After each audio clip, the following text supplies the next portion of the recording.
Alrighty then, welcome back everyone.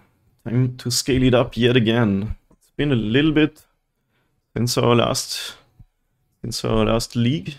I feel like 10 days or something. In the meantime, the new set has been released, Lost Caverns of Ixalan, and we are going to try out a new card, which is awesome. The homies have said it's good. Echoing Return, no, it's called Echoing Deeps. It's basically Vesuva, but instead of copying a land, it copies a land card in a graveyard. It enters tapped, but you can also have it just enter untapped as a colorless land. So that's kind of sick. The upside is high, and the downside is not that high. So obviously the best use case is to copy your Urza Saga. This is, in my opinion, the best Urza Saga deck. And if you get additional copies of that, ideally, of course, you have to draw the Saga first. That's gonna be awesome. So I want to try two of it. And I think I'll play an additional land. It's kind of like you get mana screwed less, and you also don't flood that much, because if you make them into Urza Sagas, that's a lot of value too. So I think I'll cut my Blinkmoth Nexus, even though it's been good. We're just gonna try without that. 24 lands for now. I also want to add an additional one of these modal dual-faced lands. They have been pretty good. And I will cut Grove of the Burn Willows for that. I still don't like having 4 of it. I think kind of like if you play your Hardened Scales turn 1 and then can never activate Sabask, that sort of sucks. But since there's Cauldron now too, which allows you to activate it for colorless, that's less of an issue. So maybe we can even go higher there, but for now I'll play 1 Grove, 1 Cup Luzerne, 2 Copper Lands. Is a little bit all over the place, but like same with these, you don't want too many, but most of the time where I've been playing 2, it's been fine. You could also play an additional Boseiju, but I haven't bought one yet. And anyway, we added a land, so I'm gonna cut. I think I'll move the Haywire Might to the sideboard. Just it's not good in every matchup, so we can cut that. And from the sideboard, I'm going to cut the Soulless Jailer for now. We've got most matchups covered anyway. Dismember for Yawgmoth, plus Pithing Needle, plus Cage, and then Void Mirror for the Cascade decks. All of them, basically. There's a lot of them. Cascade mechanic is defining Modern. And I also really want to add second Ozolith again, honestly. That card is just so good. And maybe having 10 enablers is a bit much, but I think it's fine. And I'll cut the Welding Jar. Welding Jar is specifically great against like Scam, and also bad in other matchups, so I think this is a good switch to make, and I'm gonna try this list today. Let's see where we go and how the metagame looks like. I'm expecting lots of interesting stuff, hopefully. Friendly Modern League, just play the normal one. What is the difference? This one costs only 60 play points. It's kind of cool, but let's try the normal one. Yeah, so the metagame on Magic Online is still kind of mostly unchanged. When you go to the last 7 days, we have what? Okay, Scam dropped a little bit. Oh, Crashing Footfalls is up by a lot. That's probably because of that new Merfolk card. The card is pretty good. Tidebinder. It's a 3 mana flash, 3/2 Merfolk Wizard, which notably enables your Flame of Anor. So it's played in this deck and also in Murktide. And when it enters, you can stifle something, counter an activated or triggered ability. And additionally, if it's an ability of an artifact, creature, or planeswalker, this card loses all abilities as long as the Tidebinder remains on the battlefield. So the card's really good. Shut down like the One Ring. It loses all abilities, so also good against Bowmasters. Even up the Beanstalk, just shuts down a lot of stuff by also being a flash creature, so this is kind of sick. We have our first match, but first let me export the deck list. And here we go, we're on the draw against Convery with the old 2-lander, but it looks pretty good. We play more lands now, so hopefully get mana screwed less. Alright, what you got? Convery. You got Mishra's Bobble. So, Murktide or Death Shadow probably, maybe Chant. Misty Rainforest, probably a blue-red deck then, I would guess. Another Bobble. Another Bobble. Patches. They did target themselves, so the card on top was not what they wanted to see. Steam Vents tapped. Let's go. And finally our turn after opponent did a million nonsensical game actions. Or maybe not nonsensical, but it doesn't really do anything. Yeah, I think we go Ancient Stirrings, because then we can go Patchwork, Welding Jar, and drop our artifacts afterwards. Probably better than playing Zabaz and just getting it bolted or something. Like, if I play Zabaz, I also want to play the Welding Jar, but with Patchwork in hand, it's better to play them later, I'd say. Wow, okay. Never mind, we might be getting mana screwed after all. Guess we take the Ozolith then. That was actually a very good Ancient Stirrings, because we wouldn't have drawn a land for 5 turns. Insane. Still have 2 more draws at it, and with 2 lands you're not completely mana screwed, but you're kind of stuck a little bit. Opponent does a lot of bobbling, and finally takes the second turn. Bobble is such a weird card, it's just like 0 mana, don't do anything. 3 mana Morphos, almost. Drawing later, of course, is a big downside compared to drawing immediately.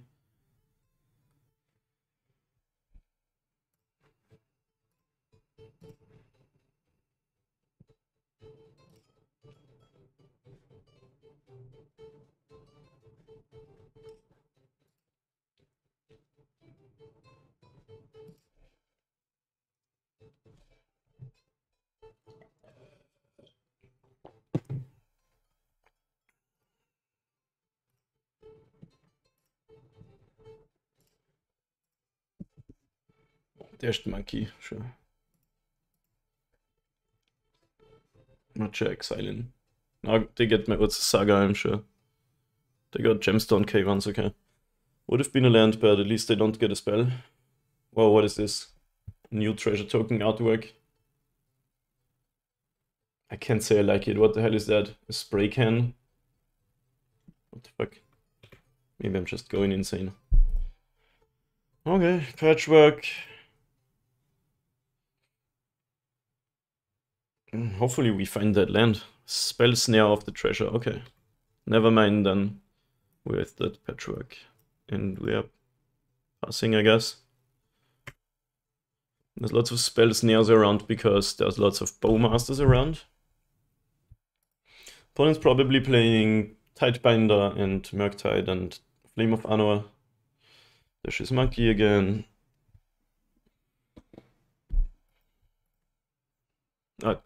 They exiled another Patchwork. We didn't want to draw that. Can we get a land here? Dude, that happened last time too when I added an additional land. I was on 22 for a long time. Then I added 23rd. Get mana screwed every game. Same thing today. Oh my god. It's actually happening.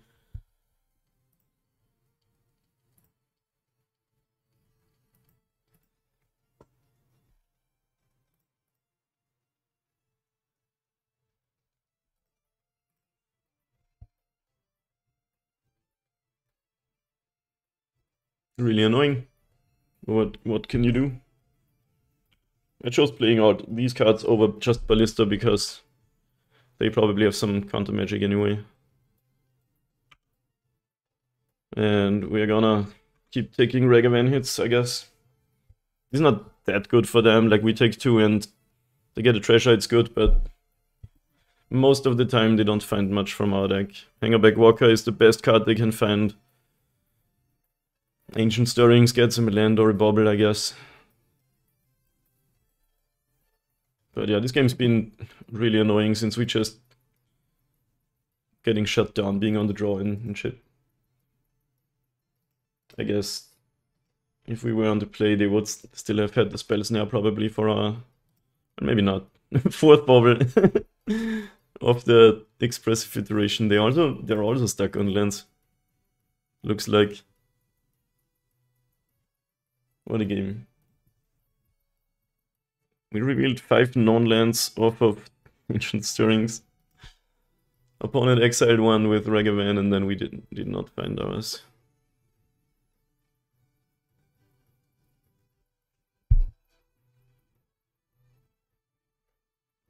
Alright, Murky Boy. 6/6 dragon. Can we beat that? They did find land, by the way.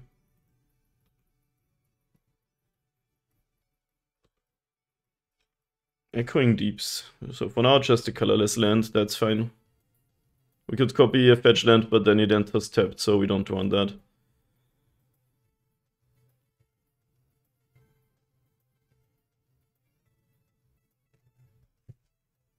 We could do some Cauldron shenanigans, like put a counter on Yawgmoth to shrink the Murktide. We'd have to 0-drop the Ballista though, and then we have no more creatures to cast.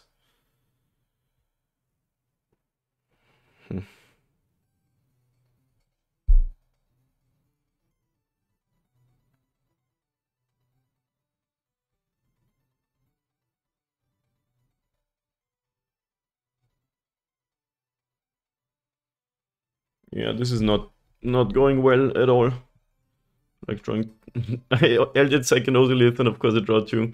It's always the worst possible scenario when I modify my deck. Kind of funny.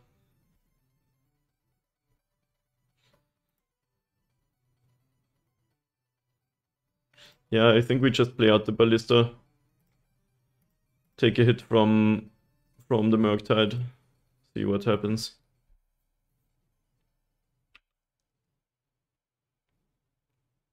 We can try to get some sneaky win with putting 5 counters in one way or another on Yawgmoth and hitting the opponent with it. Consider. Alright.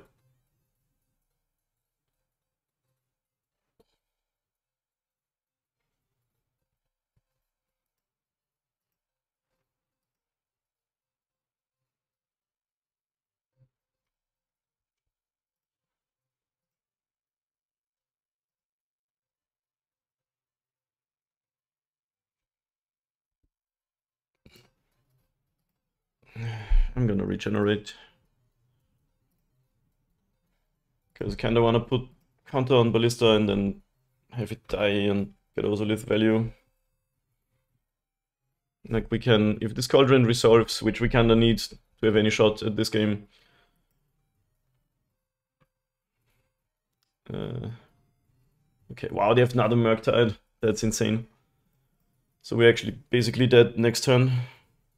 I don't think there's an out now.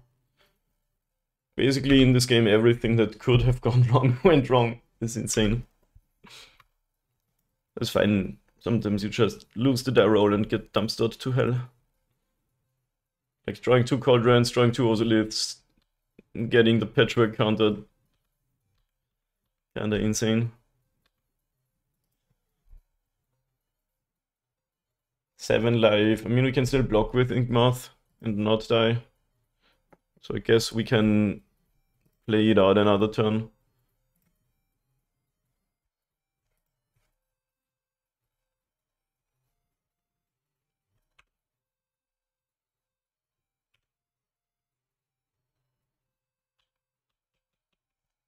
Always, like, it's not over until it's over.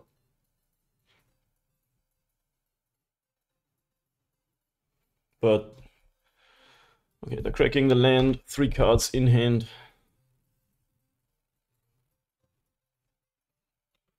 Like, it's always possible you survive and draw a Ravager and win, you know? So we block the big dragon.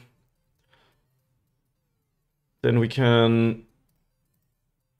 Well, let's see if the block even happens, otherwise we're just dead. Alright. Then we can't really help. It's 2 damage. I can't put 2 counters on it, unfortunately. I could ping a dragon to shrink it, But we're still not blocking and we're at 7, so we tried so hard and didn't get very far. But that's fine. Against Murktide I like Relic, because you can nibble away the graveyard and then draw a card and eat it. The Relic is still a little bit awkward since we have the Cauldrons, but I still kinda like the one-off. You could play like Haywire Might against cards like Blood Moon and Alpine Moon. Maybe we want that. It's pretty tempo-y matchup, so I want to take out a little bit of the slower stuff. On the play you can also just take out Gemstone K1s. 23 lands is still a fine number. So I think that's fine. Maybe take out one of these. You could play Safekeeping, but it's not that great. I think this is actually fine. This member is not great in the matchup. Usually, when we get to do something, anything, we can beat their creatures like the Murktides, and I don't know if they even play Dragon's Rage Channeler at this point. Or if it's more of a slower, control-y thing. Why is there now... What is that? There's a blue circle or blue square around the thing now to direct your attention towards it. This is a fine draw. Just because they try to make people play less slowly or something. Maybe, let's see if it works. I can't even turn that off. Animations are off on my end.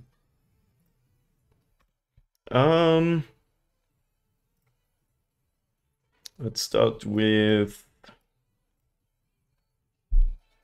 Stirrings, I think. I don't like playing Sagas against the Lightning Bolt deck with no board.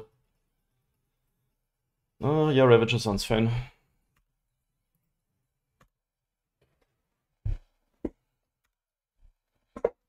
Now we can play Walker, of course it can get spell snared or something, but if it doesn't, okay, they're just playing, they do play the Channeler. So it's still basically the old school build. In this case we could consider just killing it with Ballista. Because that card is very strong in the opponent's deck. And if we wait, they get Delirium like right away. Cauldron. Yeah, that actually makes that even better.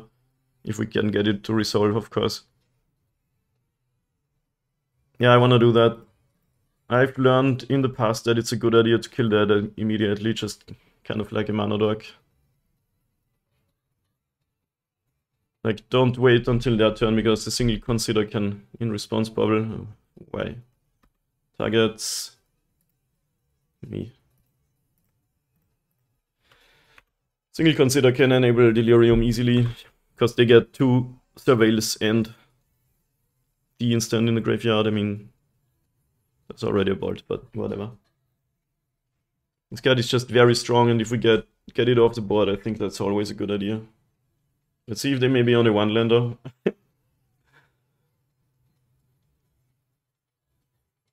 All of this bobbling.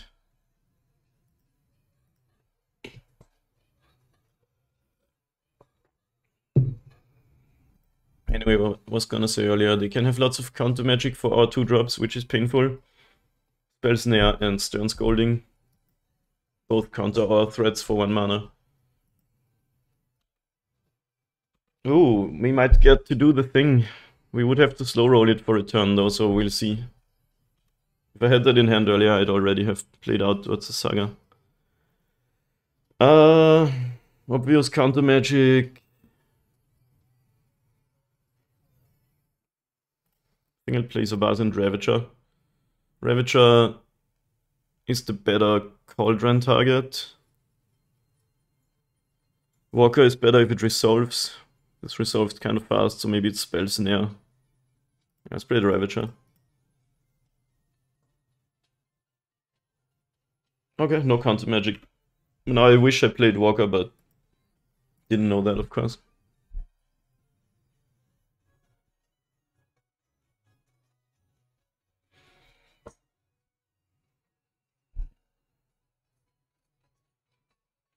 Bolt on Ravager means that just happens, and we try to put 2 counters on Sagas.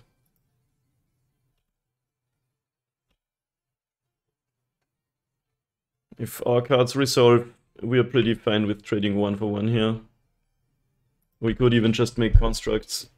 I'm actually happy with getting the Channeler of the battlefield. Opponent's deck is a lot less scary without pressure. If they don't Murktide for 2 turns, we can just relic them. Yeah, I actually wish I played Saga earlier now.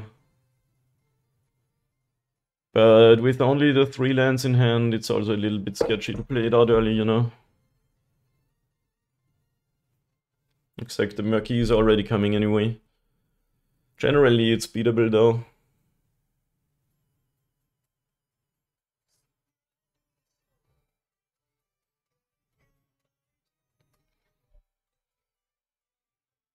Yeah, we just need a moment of casting our stuff and having a board and maybe grabbing an Orzhov.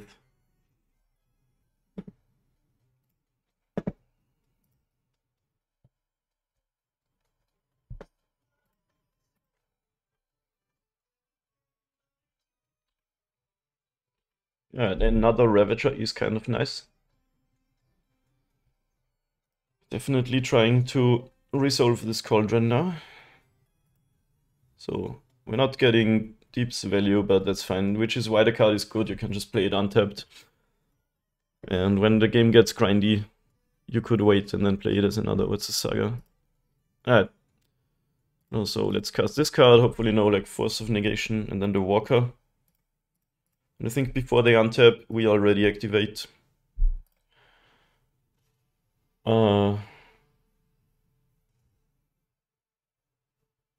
Yeah, exile the Ravager.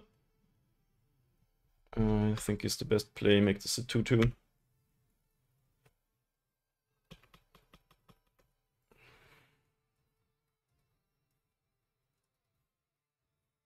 Obviously would love to untap with the Walker.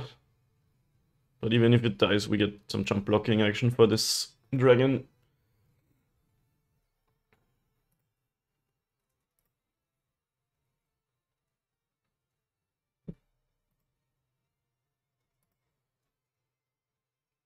You know what? It's kind of cold in here. Any winter enjoyers in chat? Love my cozy hoodie. That's the word. Yeah, the opponent is iterating in an expressive way.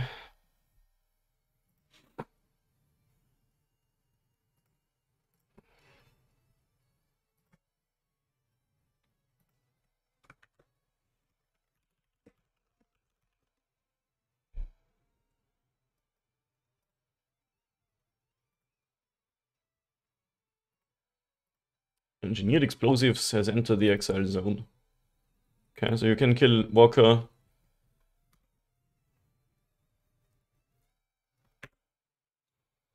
So hopefully we untap with it.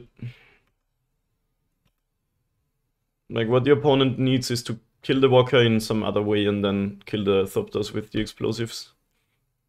That's kinda neat.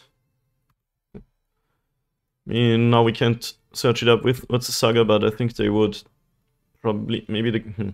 Let's see what they do in response to this. I'm not gonna make a construct because I have stuff to do with my mana. Okay, no response to that. Could get a Welding Char. I was like, we kinda wanna make it so the Engineered Explosives is gone, but at least our Thopters are still there.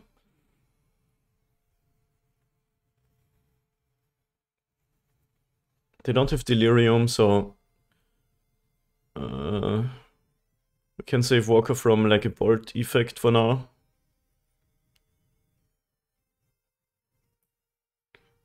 So we could actually just grab a Zabaz too, or an Orzhov.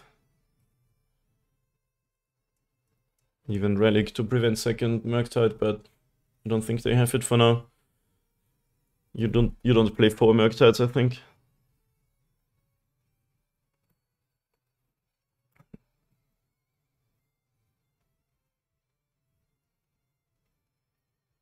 Yeah, let's do it this way.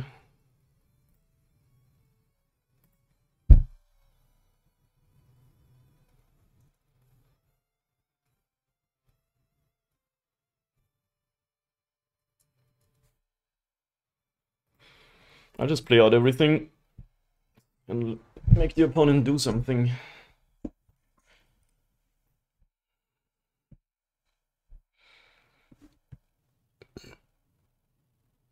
Everything's a Ravager and they have to be careful not to die to the everything is a ballista plan.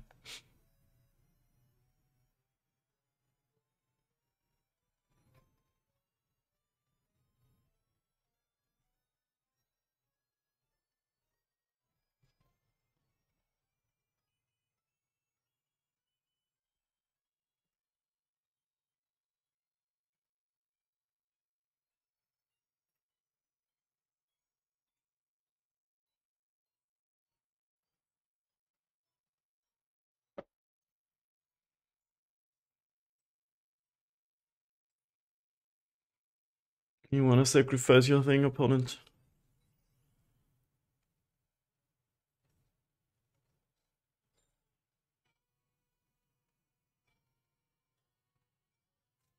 I think if they do, we put as many counters on Walker as possible. That plan loses 2 second explosives, but not much else.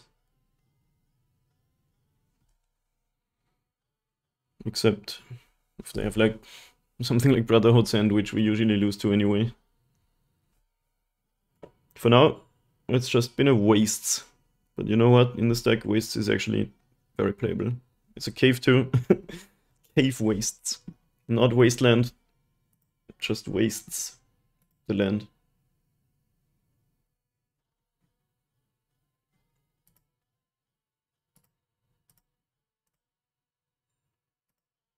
That took a long while. I guess they did the math if they're gonna die. Well, are they? We exile the Ballista, this goes to 3 counters, and sacrifice the Sabas to make it have 5 counters, 6 counters.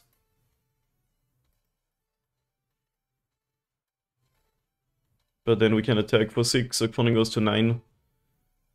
We can use this. Oh, that doesn't really work as I want.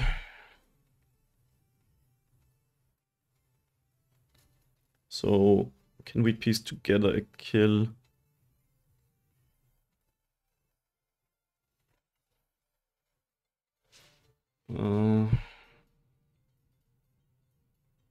Put Walker to 3, put it to 4. We could attack for 4, opponent goes to 11. 11's still kinda a lot.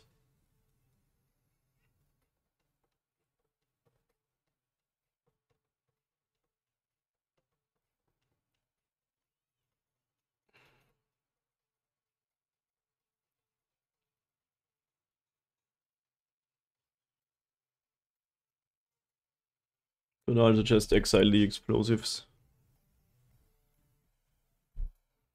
Attack for 3.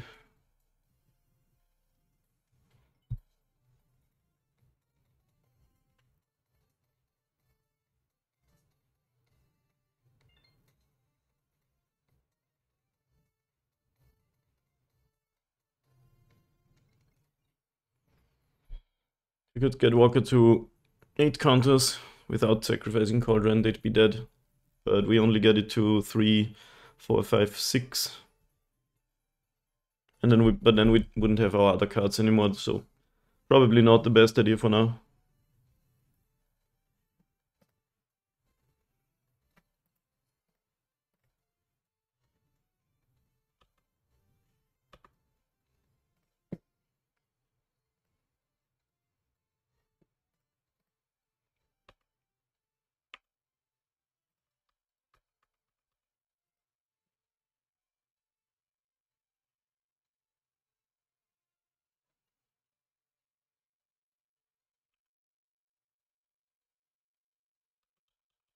So many abilities.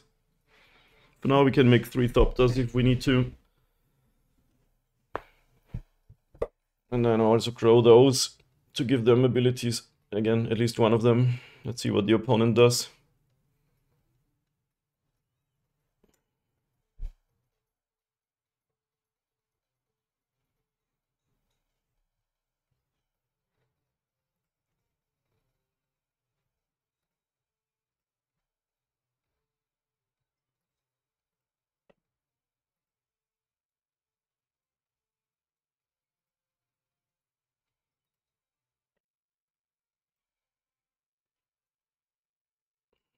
Okay.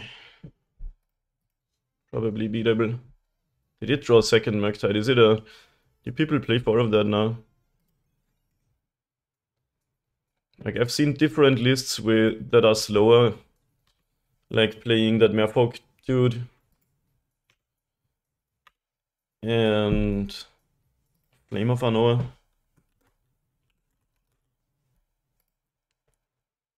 Yeah. Usually you play like 2.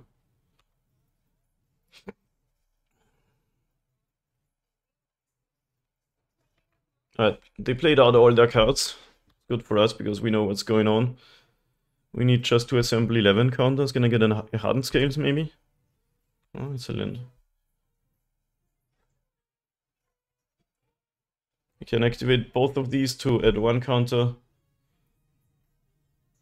And then use Cauldron to add 1 more counter. So we have 4, 5, 6, 7. We can sacrifice the Sagas to get the modular value, which adds 8.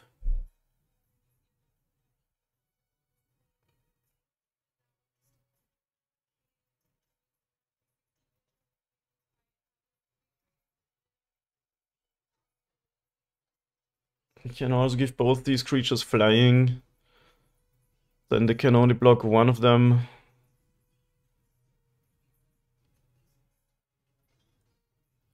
They just block the Walker. But then we can use Sagas to sacrifice all the Thopters. So Sagas would go to 5, 6. That would be enough. What if they block the Sagas? We can sacrifice it. Okay. Alright, plan is give both creatures flying, attack with both win. We have to first exile the Sagas in the graveyard though. That's fine, put it on that Sagas. And no matter which they block, they die. Hope I did this correctly. This shit's getting mad complicated.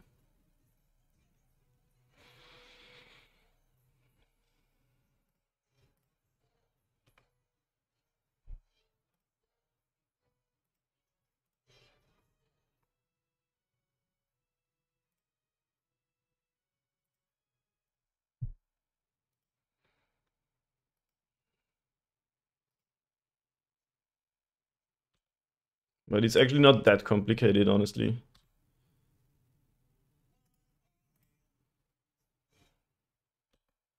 But I think we have basically exact Cs. One more than required, no matter which they block.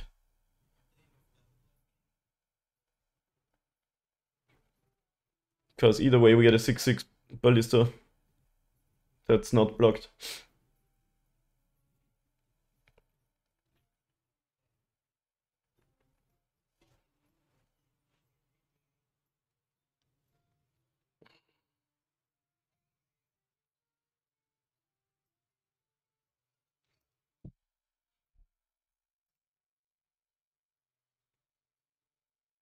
Cauldron is so awesome. That card continues to impress me every time.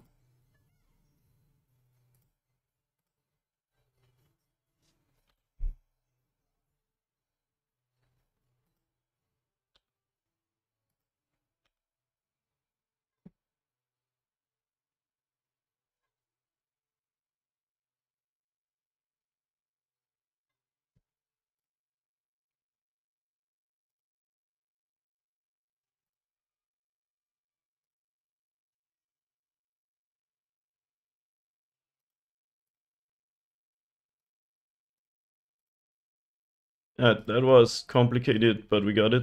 Didn't make the mistake of combat damage thing again. Alright. Yo. I gotta use the bathroom, I'll be right back.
Alright, on the draw we can play the 2k ones.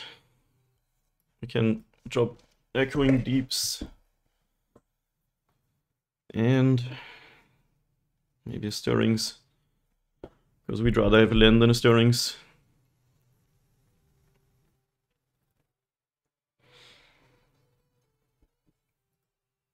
Told you that if we get to do stuff and don't get everything counted, we can beat a Murktide or two. Oh wow. Is that a good idea to keep? We have 23 lands and 3 Stirrings in the deck. Is it a good hand if we get to do the thing? Let's mulligan it, too risky. I guess. This would be a good 7. Maybe just put away one of the ballistas.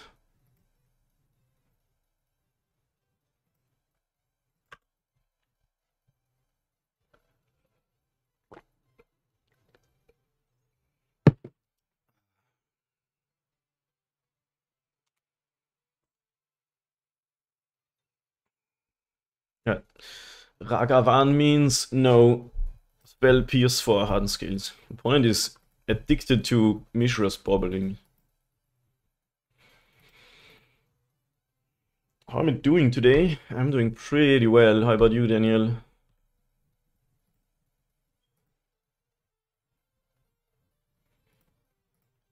Yeah, let's play the scales so we can maybe do the Ballista kill Ragavan thing, but lots of counter magic, of course, on the other side of the table. Always kind of scary to play on the draw against this deck. Especially when they have the monkey out. Got some Echoing Deeps there in the mail, nice. I got one in paper from my store, they had one last week. We now have Wednesday Modern. Played one in a similar build as we have on the stream today, and it was pretty good. I went 3-0 into the finalist and lost to Yawgmoth. So can't really complain about that. Opponent goes Channeler into Preordain. That at least means no... that does mean Delirium, that's kind of scary.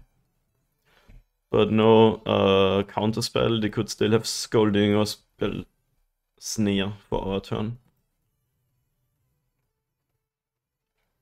Tempo is unbeatable sometimes if they have the Insane on the play draw, which they kinda had game 1 here. And we're gonna have to hope they don't have again, but like if this Ballista gets countered.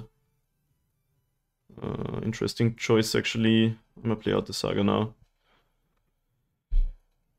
But there's not much we can do about it, so let's just do this and hope they don't have the Spell Snare or the Scolding.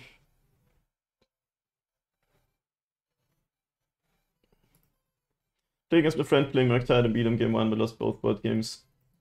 It's, in my experience, mostly a 50-50 matchup. We can pass, but I'm gonna ping the Ragavan when it attacks. At least that way they can't stash another one. Like, it's a tough matchup, but I've totally won it before too. Depends when they draw. When they just on the play game 3 and have insane draws, or have their good sideboard cards to shut you down. Like if my opponent now plays Alpine Moon or Blood Moon, it'd be pretty rough. Not because we can't play anything, but we lose Urza Saga and they have lots of pressure. So, yeah, dress down sometimes is very good. It's like counter one of my creatures plus draw a card. Opponent decides to Unholy Heat this Ballista. Way better than getting it countered.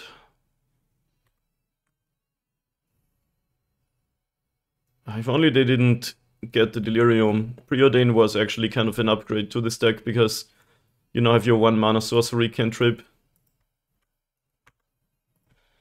Because like if we clear this card, I mean they could still follow up with Murktide, but there's already one in the graveyard anyway.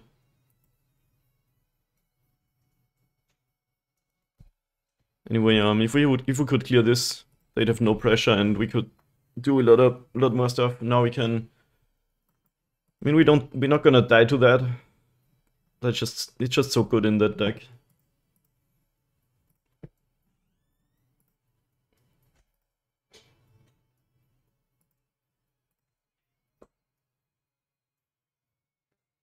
Opponent surveils Scalding Tarn and Expressive Iteration in the graveyard.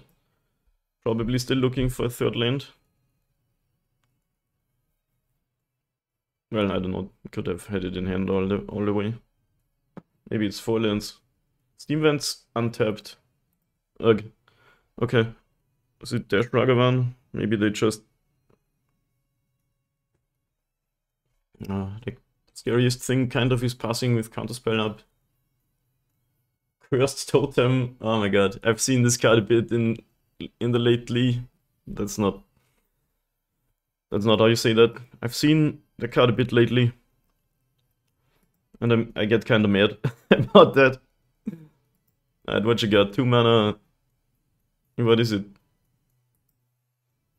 What do you play for 2 mana? Murktide Regen? Don't know. We're in trouble now, but could still grind it out. Yeah, it's definitely Murktide. Opponent must be playing more than 2. Like in these lists I usually see 2. Maybe 3. But opponents had 2 and then 2 and then actually another 2 basically. 1 in graveyard and 1 in play now. Okay. That's some walkie boys. Those are not bad. But I'll actually play the red side. We might have to do some Sagas shenanigans. So Walker isn't blocking any of these cards, so we can just play Drum into Ozolith.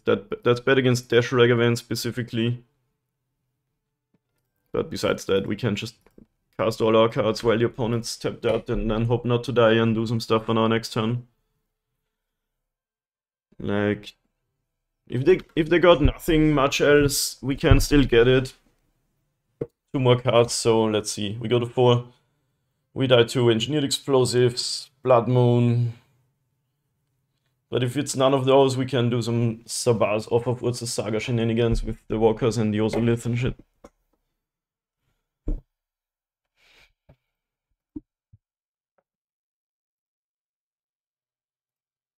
Cast into the fire. Oh my god, exile target artifact. Okay. That's kind of rude that it exiles. Like, why are there so many exile cards lately? Thankfully we had the Ozolith, but now they can just have Counterspell too.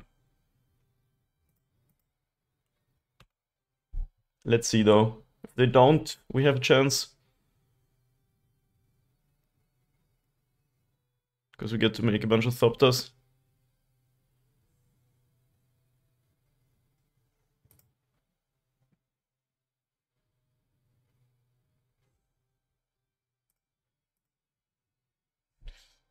So let's say the last card is not Counterspell or Spell Snare. We can play Scales. And then the Walker and have the Drum up. We can Ozolith onto the Walker, but they might kill it in response. If we don't play the Scales, we have one more mana up to do more Sabas shenanigans. Probably the safer option. We play the Walker with 2 counters. Target it with Ozolith. If they have like Unholy Heat, we can at least still move the Sabas counters onto it. Like, the only way out to do anything in this game is to make Thopters. Okay, make sure it uses our mana. When you're floating mana with your X-Spells, very dangerous on Magic Online.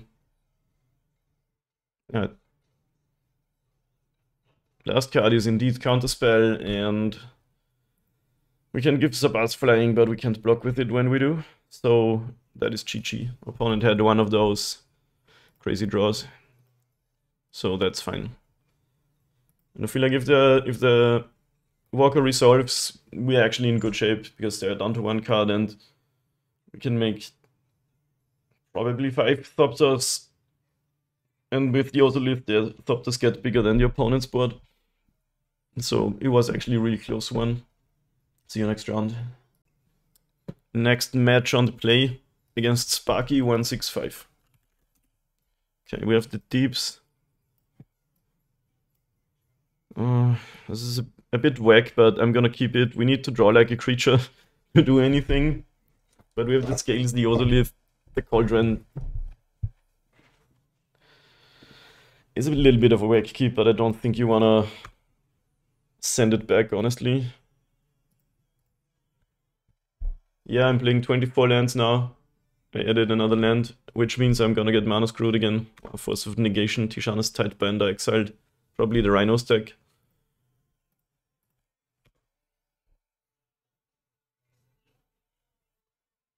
Like, every time I add a land, Karma makes it so I get mana screwed.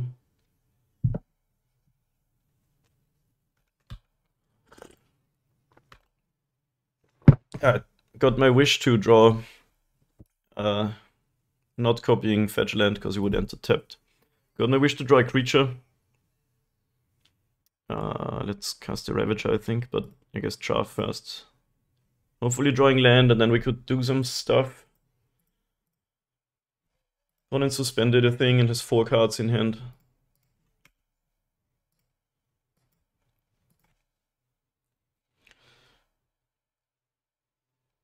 Yeah, I went for like sort of maximum value. Like, we have more lands now, but the stirrings are not built to find you lands. You don't really want that.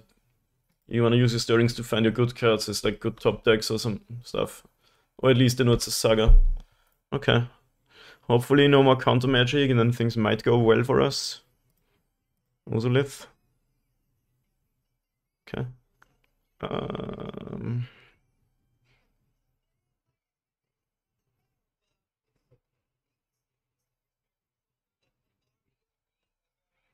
Let's cast a Cauldron, I think. Doesn't do anything this turn. Let's play the Ballista, it's probably a bad idea.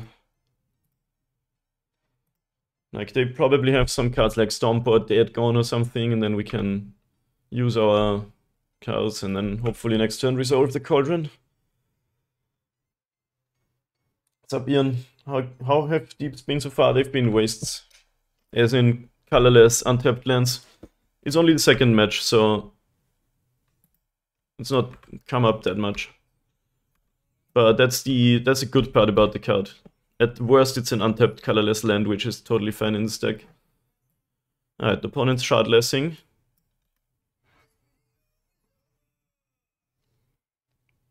Wow, Magic Online is just stuck. They revealed the whole deck. 44 cards revealed. What the fuck? I guess 2 of them are already suspended. So we get to browse the opponent's deck now. Magic Online got really stuck for a long while here. Tidebinder, Tidebinder, Tidebinder. People love this new card. Force of Negation, Force of Negation. So 4 Forces main deck. 3 Tidebinders, maybe 4. We didn't see like 2 cards. Lorien revealed, Flame of Anor. That gone, that gone. I guess we can take a screenshot. Okay, now, do we just win is the question. Probably not, because we don't have like a flying creature. But we can do a lot of stuff.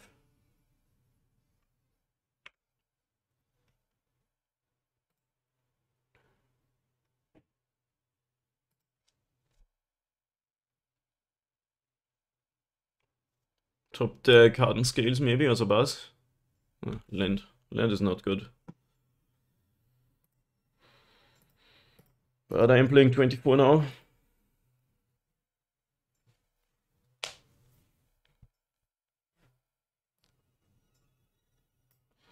When was this Tidebinder? Oh, this was exiled with Force. So there's 4 Tidebinders in the main deck.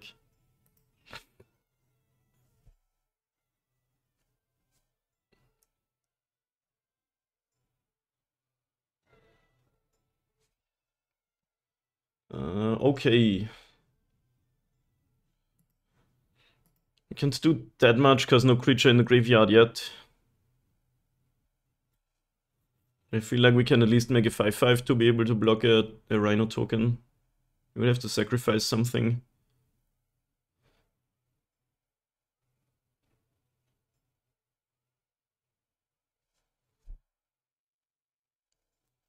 I mean, we could also take 10 and then try to do more next turn. The problem is that kinda loses to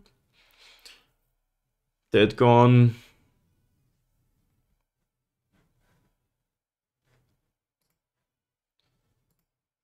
Should we try to find out what the opponent's hand looks like based on seeing basically the whole deck? 1, 2, 3, 4 Dead Gones, Brazen Borrower, Brazen Borrower. So I think they don't have much more, maybe more Cascade cards. Subtlety. Like, the thing is, to do some stuff here, would have to sacrifice one of the things. But that gets better later.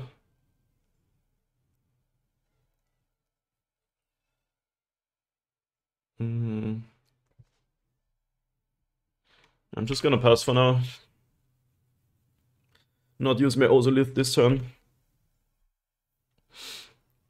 Maybe just take 10 damage.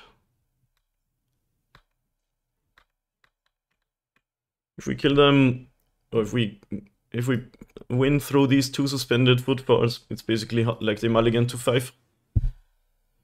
Even 4, since they forced something. Okay, there's a Lorien revealed, which shuffles the deck.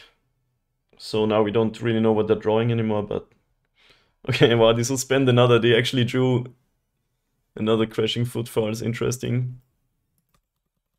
So if they attack with all, we take 10 damage and try to kill them or something like that. Hopefully draw an action card.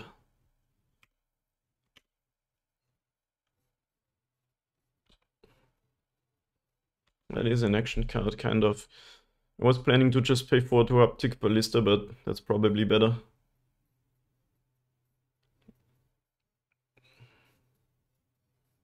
If only one of these was like a creature land. I wish I still had Blinkmoth instead of the Steeps, but... we can play Scales, sacrifice Welding Jar, Ravager goes to 3, sacrifice the Ravager itself. Ballista goes to +4, that's 5, then Orzhov, that's 3, Ballista is on 8, Cauldron, Ballista is at 10.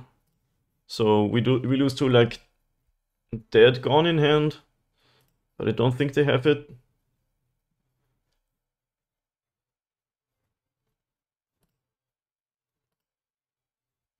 But even if we keep the Welding Jar around, we don't beat it because our creature would get tapped when they somehow get when we would need to regenerate. So we do this. We do this. Hopefully this resolves and the Ballista doesn't die. Okay, nice.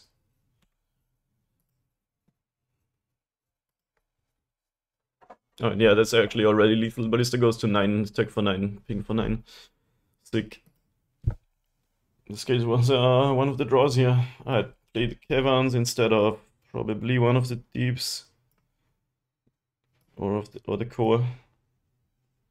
Could also go down a land, honestly. We could take out both deeps.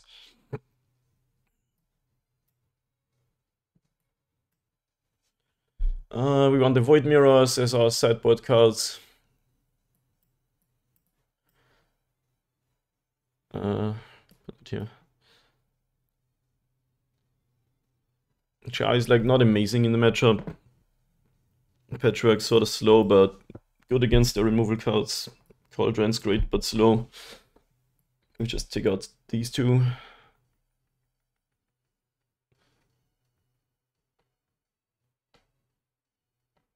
We can play the safe keepings. It's kind of good against some of their removal. Probably better than Welding Char since they have like Brazen Borrower, Dead Gone. Do we expect any enchantments out of Rhinos?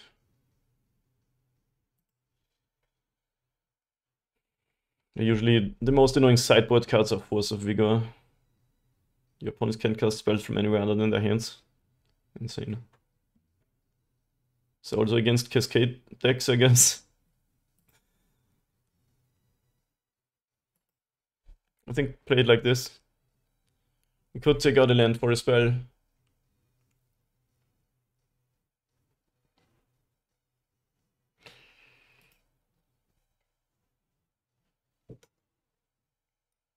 Sideboarding around with lands is kind of fun, honestly. Okay, this hand is good, but not like the best ever.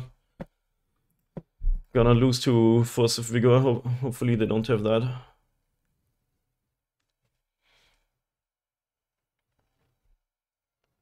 So about this matchup, it's pretty hard actually. I would say we got lucky game one, because they drew all of these Crashing Footfalls. Even if they had another Cascade card, you wouldn't have been able to use it. Since I have two, it's a Sagas, I'll just play one out. I'm not gonna need to make constructs, most likely. We'll see. What up, Arc Bounded Patchwork is godly versus Rhinos IMO. Maybe I'm underrating it. Just always seems kind of slow to me. So Buzz dead. Yep. But yeah, I guess maybe it's good because if you get it to 5/5 range, it just stonewalls the Rhinos. If I play a game 3, I'll put in all of them again. Because on the play they're obviously getting better.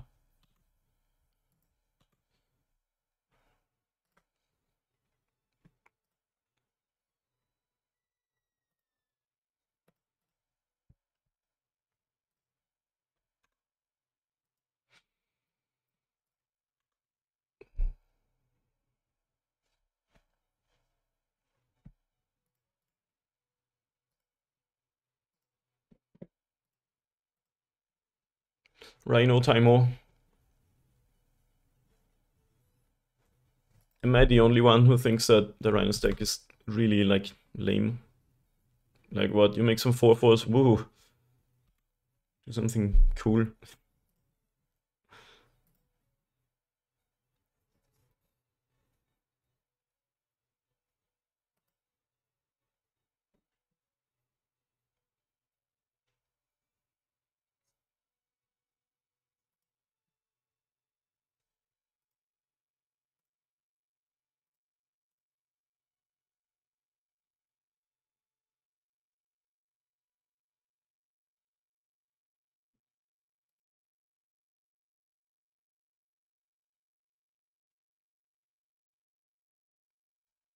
Do we want to try to make Ravager 5/5 and block a Rhino? That kind of loses to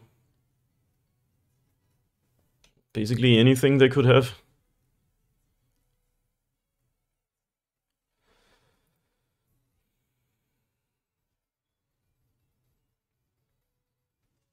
And we would get 2 Thopters. It sounds actually not terrible to me.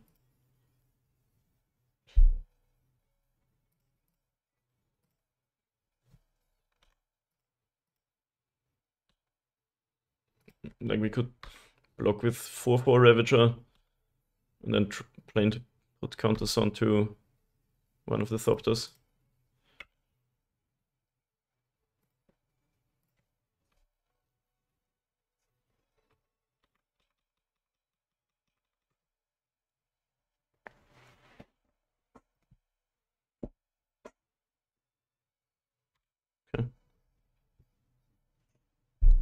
Fury exiling Flame of Anor.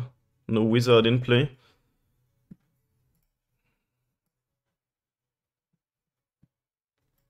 Not been known to fear Fury that much. Okay. I actually think you wanna do 1/1 and 2 on Ravager. Because then Ravager kinda doesn't block Rhinos as well anymore. It's still annoying because if they have another card, we would lose the Ravager.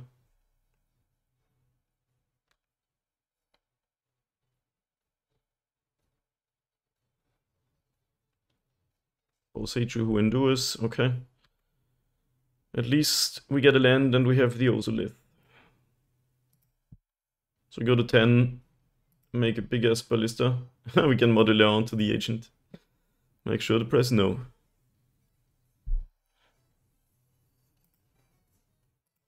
So if only one card left. Actually feeling sort of good about this, to be TBH. Probably should have played the Saga already.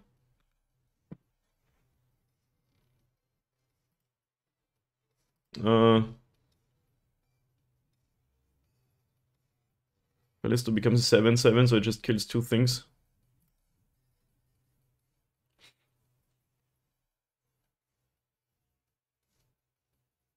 Ravager sounds neat, I think. Could also take Inky. I already played a land. That sequencing was bad, like you always want to play your stirrings first.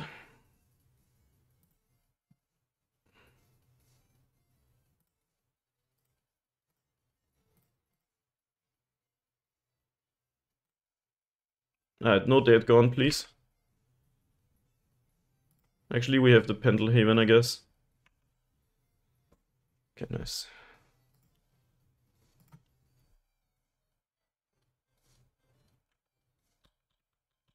Alright, you have 2 cards, but for now we are winning. But if you can kill Ballista, I guess we die. Well, not quite. We just ping some stuff. Nice. Nice, baby. We could make that fizzle, but I don't think that's worth it. I kill 2 things and ping face. They don't draw. Nah.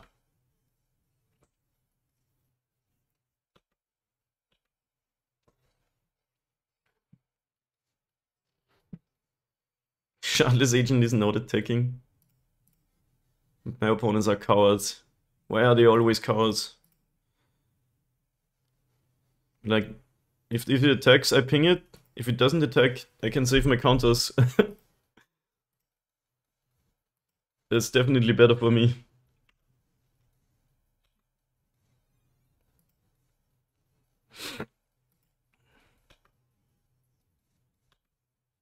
Hardened Scales. Let us LFG. Could just move in for the kill now. I don't know what's in the opponent's hand though. So let's cast Scales.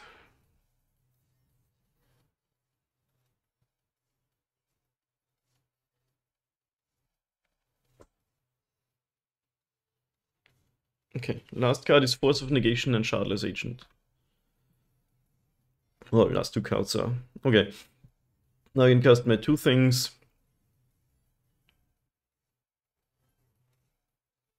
Can't quite kill the opponent, but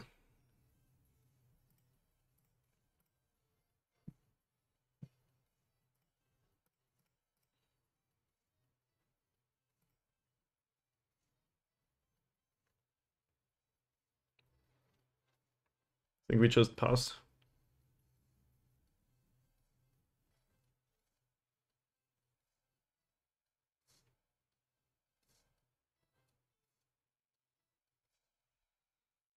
Is there any reason to make some Ozolith, some use of Ozolith here? Probably not. We could sack a Ballista to add a counter to Ravager, and then no, that doesn't really do much. Let's just pass. For now we're not dying, so can dead hit face? No. There's not really anything that hits face. That's Fire Ice, so going to 2 could be scary. Opponent has one card. But I kind of feel like we got it. Opponent just concedes. I still don't like people conceding to board states like this, because I don't know your card, which means I can't do... I don't know if I want to move in for the kill, of course I'm ahead, but... I don't know, I guess people just value that time and say, alright, you're so far ahead, you got it. Anyway, beating Rhinos 2-0 is insane, they didn't have Force of Vigor or anything. See you round 3. Yo, yo, yo. We're on the draw against Aurelio for our third match. It's kind of a May hand. I'm just gonna keep it. Got a curve, sorta. We have 24 lands in the deck. Oh no, Flooded Strand Gaming. That's the worst thing in the world. Just get the shock land out of the way. That's the thing. It's possible you want to slow roll it because we have Patchwork, but not even guaranteed we hit our third lane, so.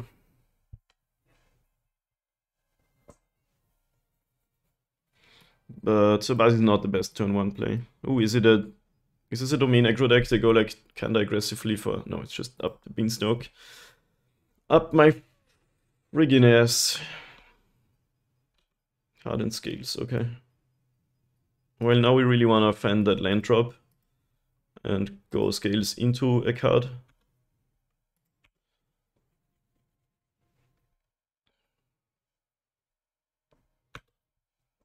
Because that could be kind of sick. I always get punished. Keeps the 2 lander on the draw, that's not crazy with 24 lands, right? Temple Garden tapped. Not like mana matters in the format that is modern MTG. Everything costs 1 mana or is free in opponent's deck, but it also costs 5 mana or more at the same time.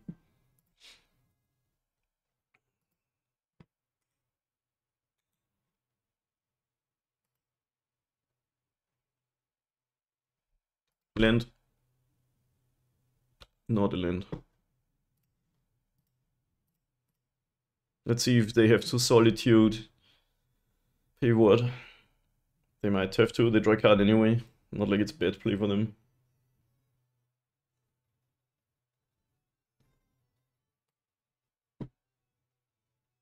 They do it, they float mana in response to Hardened Scales. Oh, ice. Fire. Okay, that's actually okay. 1 damage, Sabas, 1 damage face. Well, that's the best possible outcome. Besides them having stone nothing. Orzhov is good in the matchup. We might have shot, but we're mana screwed, and well, that kind of sucks.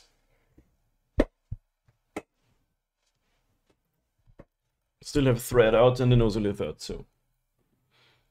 Alright, what you got, opponent? Omnath. Omnath to block Patchwork is actually kind of funny. Okay, I'm gonna use this to find land. If there's no land, then like that's insanely unlucky. Okay, it's even the best land. But only 1. Yeah, this game's doable.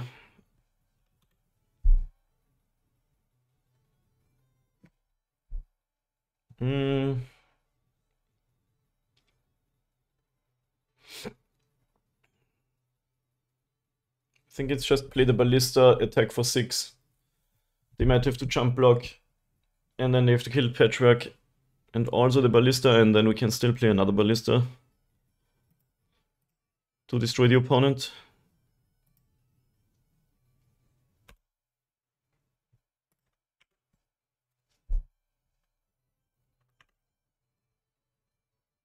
Okay, doesn't jump block because Omnath represents a lot of life gain, of course. If they fetch land, they can gain 4 on their turn and 4 on mine. It's one of the reasons why I hate this deck so much. Because, like, mana doesn't matter, everything's free, and then life also doesn't matter because there's life gain to counter out, like, getting aggroed or life loss. But maybe that's just me being salty about this whole deck.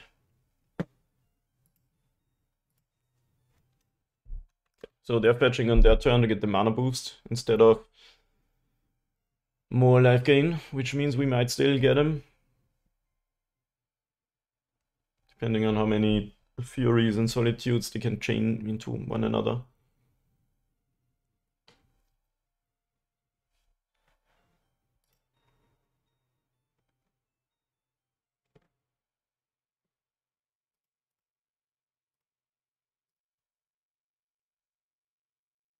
I gotta say, our draw has been very strong in this game. So if we ever win against up the Beanstalk on the play turn 2, it's that draw. If we don't, then we just don't.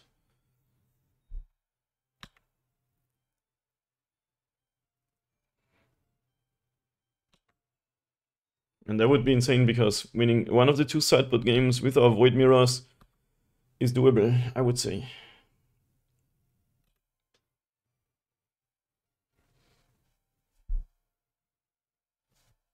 Ugh. Sure thing, buddy. We're still at 7 and can't gain more life for now, so...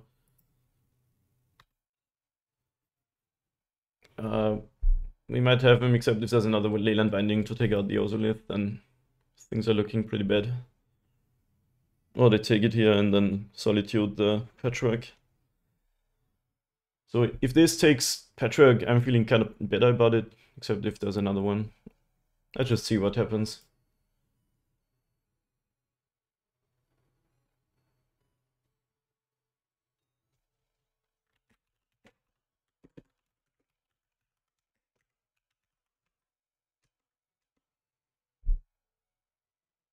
Wait, they take the Hardened Scales, that's really interesting. That's not the card that kills you, is it? We'll see.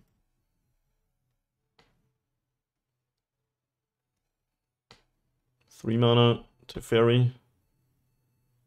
Okay. And can I get a Cauldron now to kill them?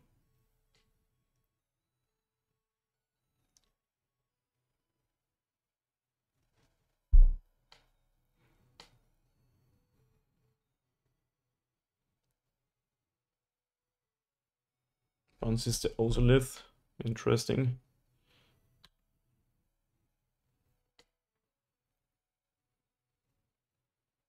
I guess cast Ozolith, cast Ravager is a win, but not through Solitude.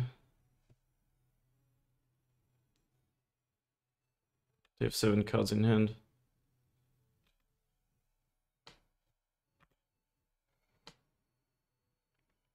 Like, what are the odds they don't have a Solitude, right?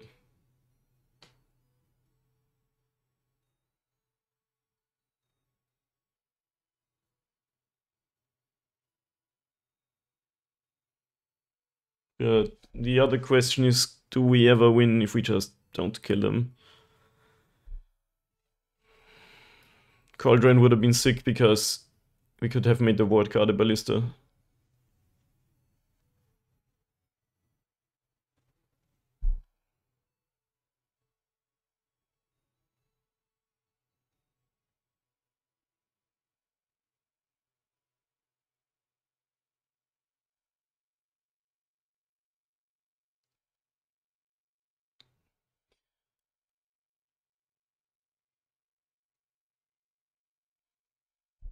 Any way to win through them having Solitude and not just pass the turn to them.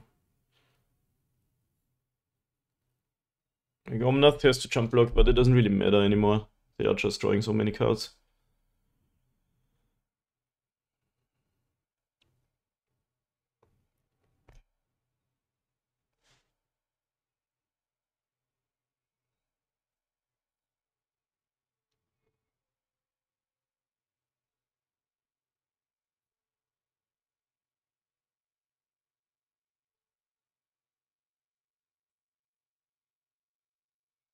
We had one more land, we could cast Ravager Ballista. Would that be even better? Probably not. Is it insane to just say we go for the kill, but we lose the Solitude? Cast Ravager, cast Ozolith, sacrifice Patchwork. Target Ballista. Solitude, okay, you got it. Because if we pass, they get to like draw all the cards and kill all the things. I'm doing it. Save myself the trouble of like trying to beat whatever they've got going on. What are the odds? No Solitude in the top 22 cards of the library.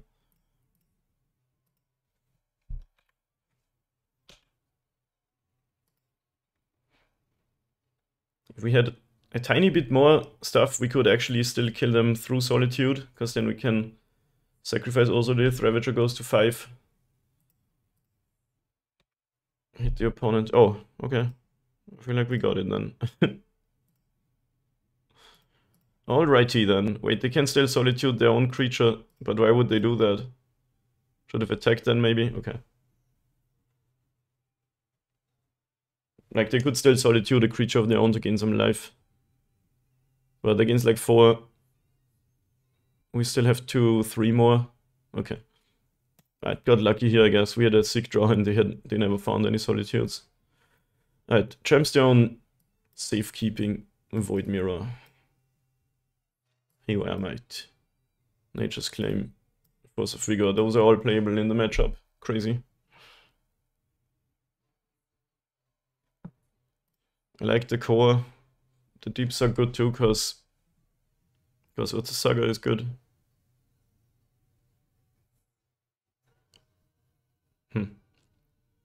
Maybe take out one. I don't know what else to cut for the caverns. Could cut a colored land, but that's kind of sketchy. Alright, do we want all these?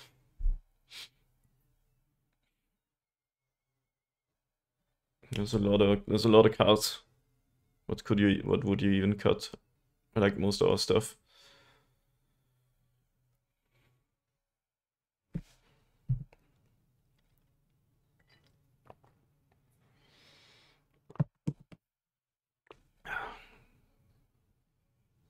Yeah, what do you even cut in this matchup? Everything seems good. Insane. Let's cut some of these. Probably not all of them. I could cut a land on the draw, since we're on 24.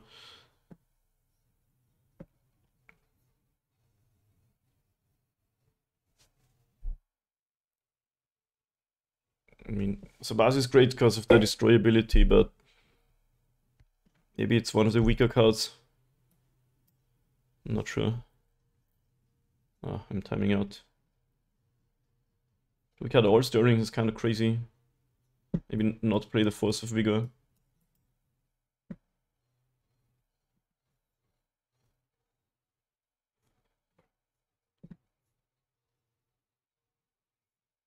I'm doing it like that. Not sure. Maybe bad idea because we have some green cards. That was really hard decisions here. It's definitely possible this is overboarding and you shouldn't play so many sideboard cards. Right, very sick draw. If I could piece together a 7, it would look like something like this. Zagoth, Triome. Hardened Scales.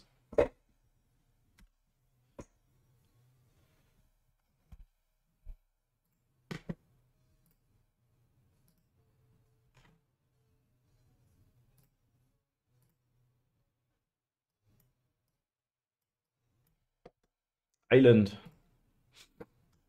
Island from War of the Spark. It's kind of cool. I want to kill the Beanstalk, but probably a bad idea to cast a Patchwork Automaton. And then do that later.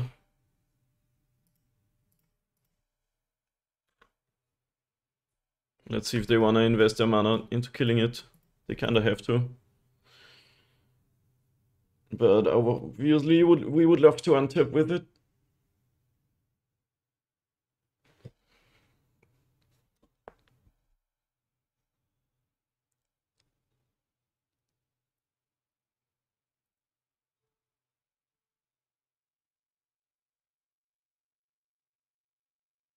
Secret Foundry. Untapped. So Leyline Binding, yep. It's kinda annoying, but we could kill it. Just ignore the Beanstalk. Not sure if that's a good idea.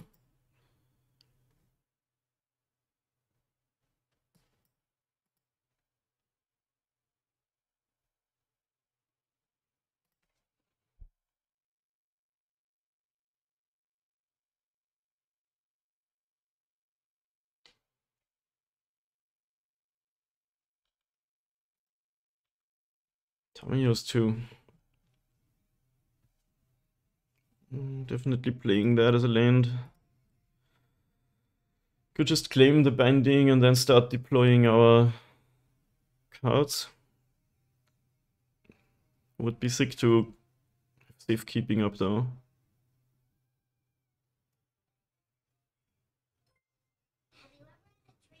Yo! Big raid. You ever had a dream?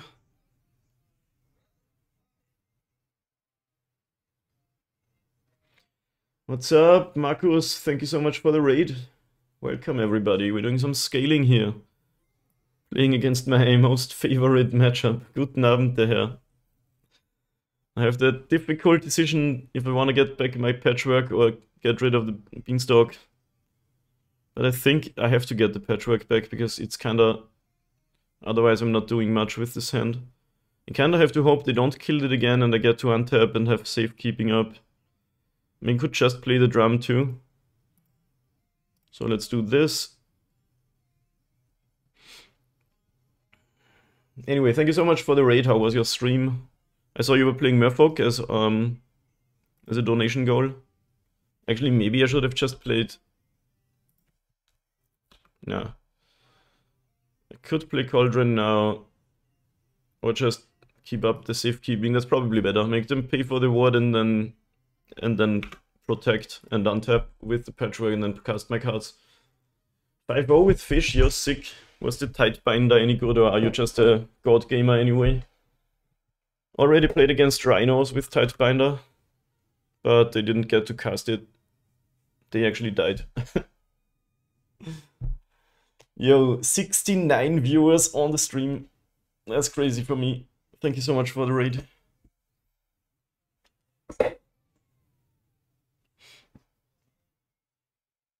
A Leyline binding, draws a card, and then we make them pay for the ward. And then we give hexproof. Everything coming together as planned. Question is it gonna be good enough?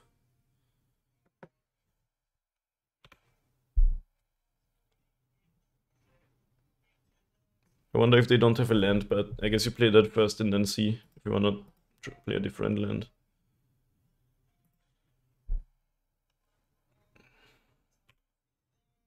Ah, the ability from Leyline Binding is removed from the stack because it has no legal targets. We don't need much now to kill them, honestly. Like a Ravager or something would do it, I think. Yawgmoth Nexus.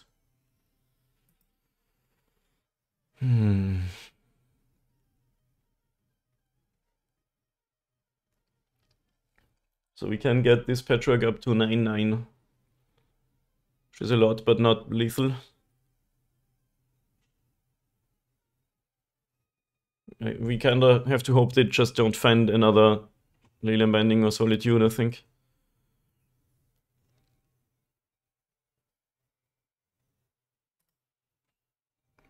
Ballista also pings for 2, so that then I think we get them down to like 2 life or something insane like that. We could also try to go for an Yawgmoth kill, but that's worse against Solitudes. It's better against Leyline because that can take out lands.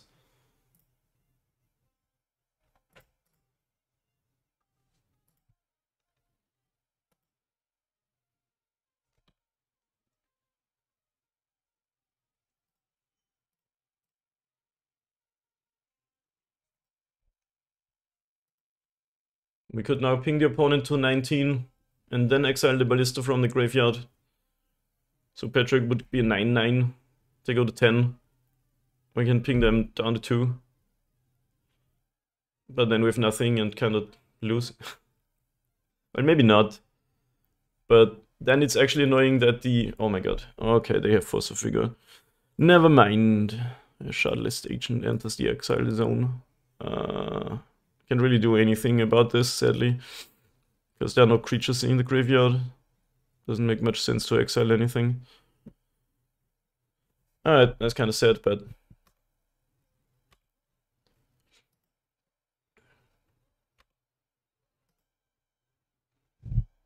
Everything's free in modern MTG in 2023. In response to my ballista, they fetch a tap land because they can. Sure.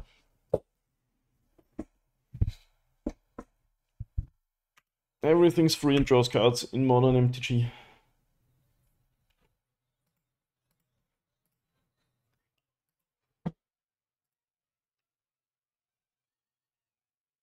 That's fine though.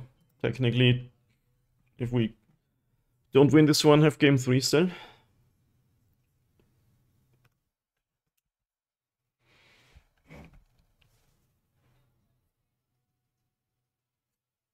Anyway, I was gonna say we could have pinged them down to 2. Technically, and then it would have been annoying that Yawgmoth Nexus deals poison damage. Because then that doesn't ping the opponent, even if it has ballista counters on it. Or if it does the ballista ability, it deals poison. Another Force of Figure. How annoying is that? I guess now we can try to go for the slow Yawgmoth Nexus kill. They only have 2 cards left.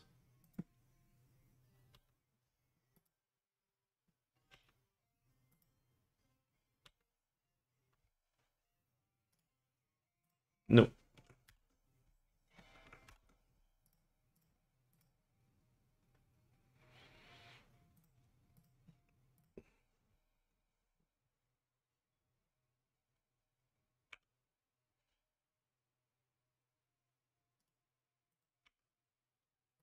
Yeah, follow Marcus, aka Respect the Cat, everyone. But I guess you do anyway, because you came from his stream. Almost everybody who's here. We can... I mean, opponent's down to 1 card, but that doesn't really matter much when they have this card out. Well, we'll see. Technically, we haven't yet lost this game, but I wouldn't get my hopes up high. Yeah, such a beating. Like, all of these cards did kill 2 of my things. I mean, the Force of Figure is kinda 2 for 2s, but our opponent has to chase now. This is so funny, honestly. I played against this deck in paper the other day. Your win condition is just that you mill yourself out with your card draw effects, because Chase says then you win instead of losing. It's kinda hilarious, honestly. Yeah, okay, I'm gonna be done with this one. They only have 1 card, but they draw 2 a turn now, and then with Beanstalk even more than that. They can take out these caverns when we're on the play. And could play the Force, like Beanstalk is sort of the best card. What would I even not play?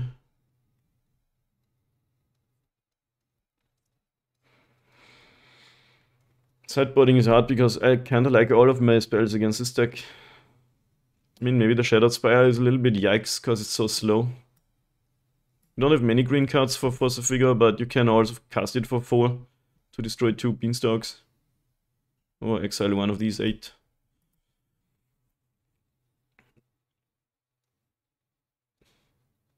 Check out the Discord server, everyone, if you like it here, or just follow the stream. We do a lot of scaling. Shoutouts again to Respect the Cat for the raid. We have the Saga Deeps combo, but no green mana and double Hardened Scales. That has to be a mulligan. I mean, we could copy a fetch land, but that's so slow, like, only if they crack it before our second turn and so on. Sadly not good enough. Okay, this one's actually good. I think we have to put away the Walker. It's kind of the weakest card anyway, if it just gets exiled. But we have no more artifact spells for this patchwork then. We're gonna draw some, right? Right? It's a good start, would be better though with more artifacts in hand. But maybe we just do some more Saga shenanigans. But I'm just gonna get Force of Vigor down die.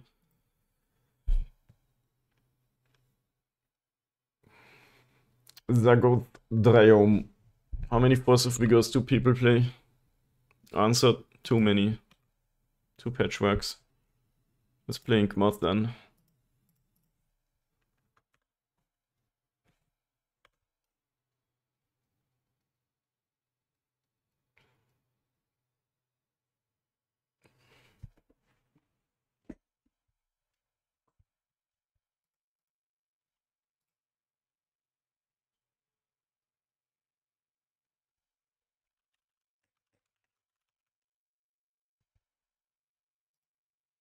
Up the Beanstalk.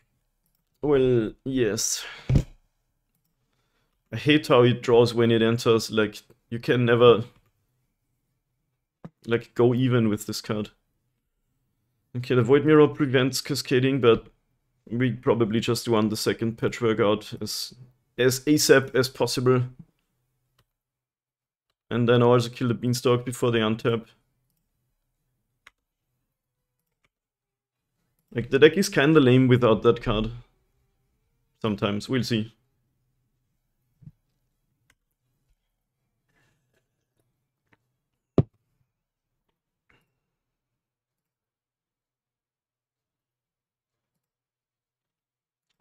I don't know if it's actually better to just play the Void Mirror, because the card shuts down Evoking and Cascading, which is kinda sick against this deck. Of course, it's just a leyline binding a way of not doing anything. At least we're presenting some pressure now. We did draw artifact cards, which was one of the things we needed to happen for this game. Alright. What you got? Probably Shardless Agent.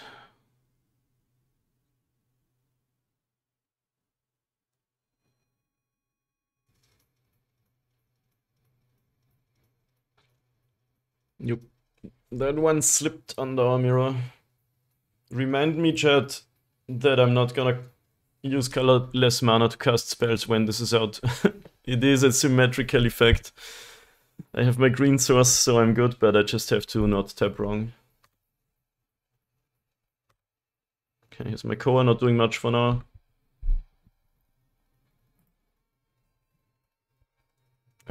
So I think we just do the Pendelhaven and then cast our mirror. Probably better than making a thing. As bad as that sounds, but maybe we can draw an Echoing Deeps. So we'll do that now. And then cast this. I got scared for a second there, but Void Mirror itself you can cast without colored mana, but now all my spells need to have colored mana on them. Yeah, Unexistent had the same thought. It's like, yikes, oh wait, no, I'm good. Yeah, opponent probably blocks and goes to 13. Doesn't block, okay. 8 life is not a lot of life. Against 2 patchworks.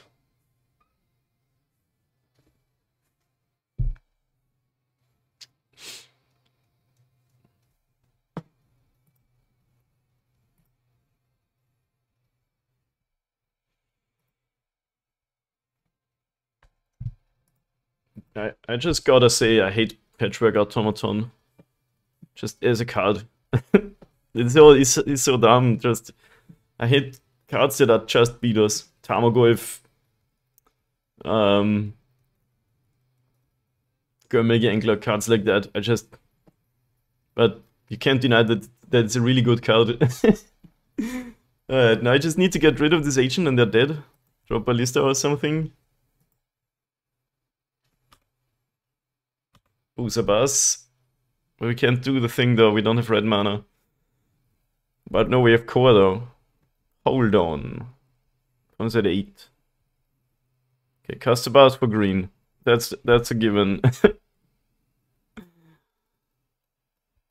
This goes to 5, this goes to 7. We attack, they don't block. We sack the Sabas. This goes to 9. No, this goes to 5. They go to 1. Ugh. Because Sagas' static doesn't count for when it's dying.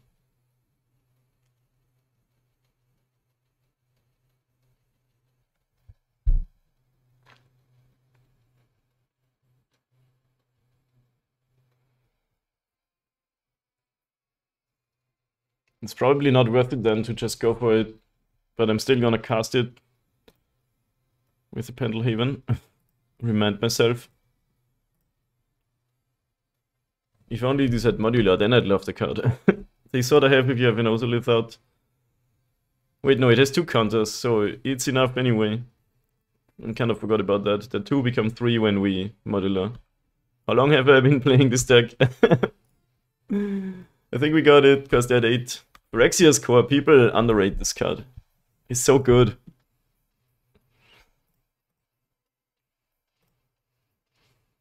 And we gain a life for our trouble. I mean, they could Solitude their Shardless Agent to survive. Nice. Ah, this feels so good. I friggin' hate this deck. Beating it just feels amazing. Oh yeah, they couldn't Solitude, so... Let us fucking go. Alright, see you round 4. Which is now. We are on the play against Orzhov Control. That is a good name. Yeah. That's the good old Hardened Scales, Patchwork, Welding Char draw. Pretty sick draw, actually. Funny how I added a land today. But I keep drawing 1 and 2 landers instead of like 3, 4 and 5 landers. I hope they actually play Orzhov Control. Planes! Give up runes. We could Ballista that, but I don't think we have to.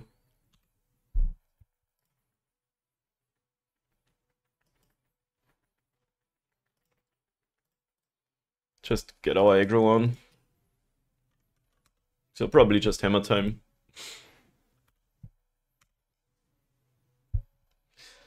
It's in my little pile of lands. Almost in the deck next to Llanowar, Reborn, Power Depot, Horizon Economy, Pathway, Scorches. Yeah. Hell yeah. I miss my Llanowar Reborns. There was a time, like 5 years ago, where I played 4 Llanowar Reborns and 4 animation modules. I miss that time. Because it's so sick.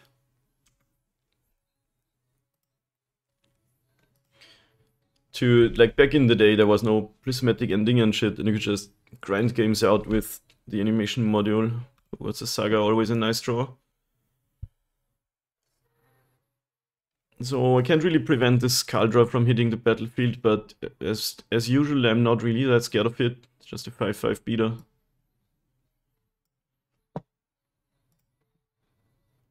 Put that here.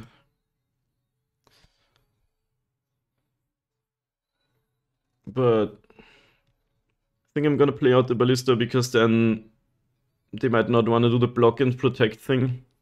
Because then I could in response kill the Stoneforge. First of, let's play Ancient Stirrings because I'm gonna play 1/2 drop only anyway. Okay. Kinda like Ozolith, kinda like Sagas. Those two are kind of a combo.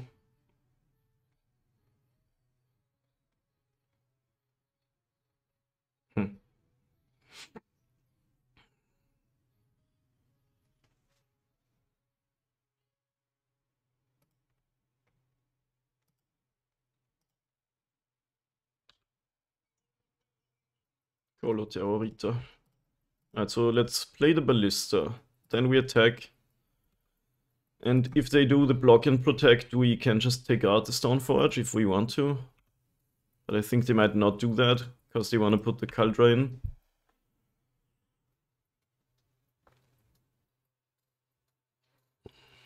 Like, I'm not sure if I even want to lose my Ballista, so this is more like bait than anything. Yeah, see, they don't block. Got him. I think I was just not gonna do the thing if they do their thing. Like, I've not been known to die to a 5/5. Of course, if they slap 2 hammers on it, it's different, but I've had crazy hammer games.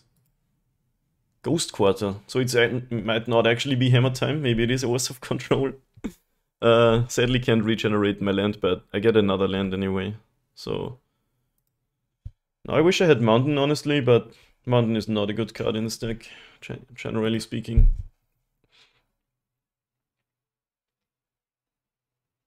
Like, the way to really win this game is to just make the Ballista big. Wait, they're not attacking me with Cauldron Complete. I mean, sort of makes sense. Draws another Patchwork, okay.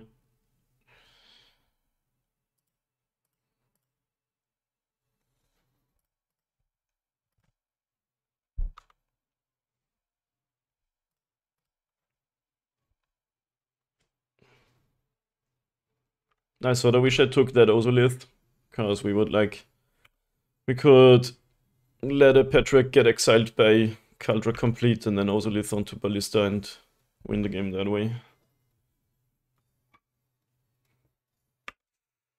Ghost Quarter is interesting.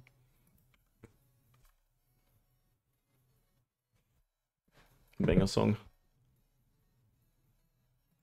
Phyrexian Germ token, first strike haste, indestructible trample. Whenever this creature deals damage to creature, exile that creature.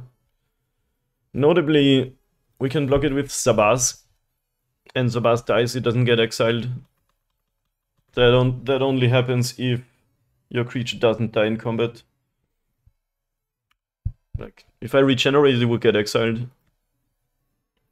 Okay, looks like we have sort of a stalemate going on here. Yo, Phyrexia's core again, let's go. For now I might just want to pay 4 to uptick my Ballista though. And then kill the Giver of Runes or something. Opponent can't really attack.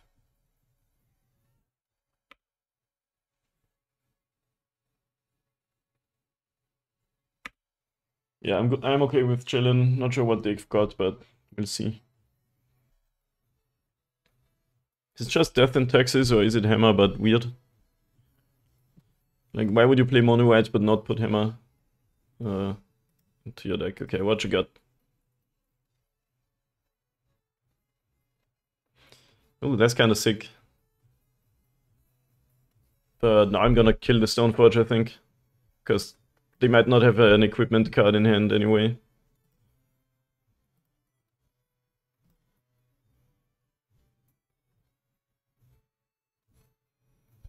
Good. Sacrifice the Sabas, then Ballista becomes a 5/5. Then a ping twice, they protect. No, I only need 4 counters. Well, I only need 3 counters to kill the Stoneforge. So we do this. I love games like this where there's actually interesting decisions happening, you know? Ping that. At some point they protect, but we just ping again in response. And we fizzle the... Oh wow, they didn't even do it. We fizzle the Ephemerate plus possibly the activation here. Okay, Lion Sash. How about... No? Wow. We killed 2 cards just by paying 4 mana with what we had on battlefield. This is one of the reasons why I love Hardened Scales so much. There's so many things that you might miss. Texas PogChamp, yep. It's like one of your signature decks, isn't it?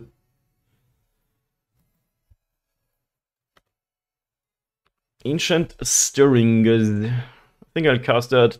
I want to have mana to uptick Ballista, but I might find a Ravager or something and win. Oh, Agatha's Soul Cauldron, huh? That is quite sick.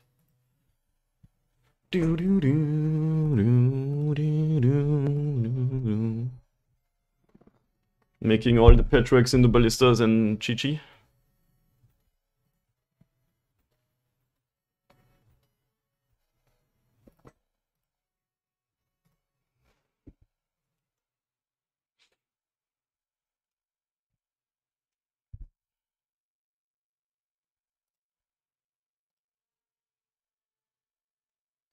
Nice. We could even now do Sabas for 1 colorless mana. Oh man, this is awesome. When you actually get to do your thing with scales, you're just gonna explode at some point. I gotta piss really badly. I'll be right back.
Ah, dang, gamers. Do you ever just like piss? Anyway, we played probably the dismembers. Looks like they're good against some of their shenanigans. Even like maybe Haywire might just claim Force of Vigor. Pithing Needle, there's a lot of cards to consider, but you don't want to go overboard. I think I like these. Thank you for the follow, for the failure, by the way. Didn't catch the name, thanks anyway. Phyrexia's core kinda sick against potential white removal cards. Oh, I'm gonna time out here. But maybe I still wanna take that out. It's always really hard what you even wanna board out with the stack. One more. Like, I like everything, really. On 24 lands, you can go down some stirrings. They're mostly, I want to say filler, but it's a really good card, you know. Especially when you're like top decking. I have the one off. This hand looks fine. Kind of the interactive hand. Anyway, when you have 0 cards and you draw stirrings, it's usually really sick because you find whatever you need. 1 mana demonic tutor. Yo, banger music.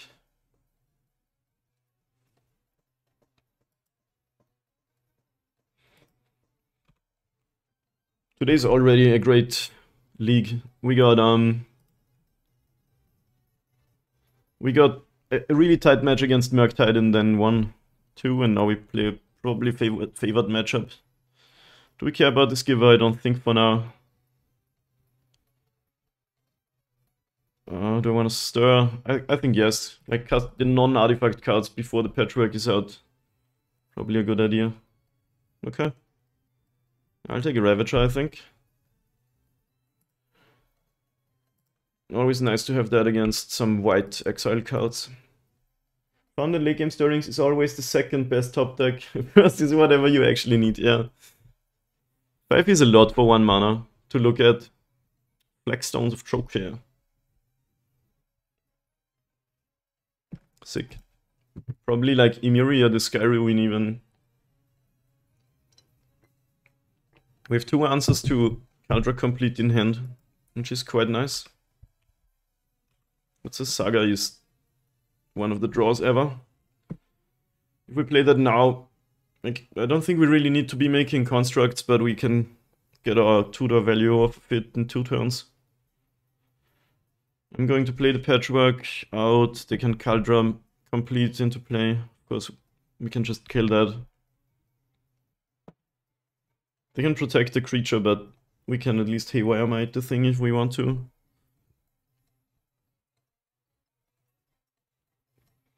Do we play the Saga already, or do we want to be making constructs at some point? Kinda depends what the opponent has. I think I'll play it next turn. I think it's a matchup where we can chill and try to grind out some value. It's not hammer time, so we're not gonna like die on turn 3. Remember when people wanted to ban stirrings? What? I don't. When was that? I have the spinny circle here. Does that mean I'm lagging, or stream should be fine, right?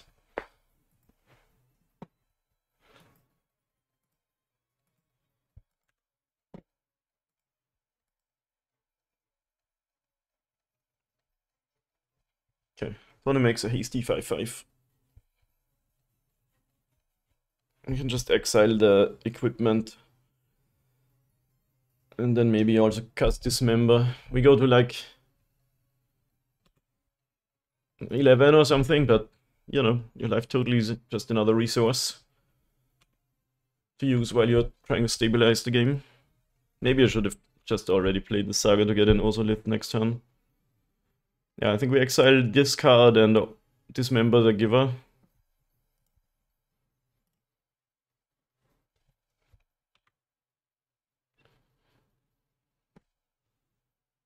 Well, we don't really have to do that for now.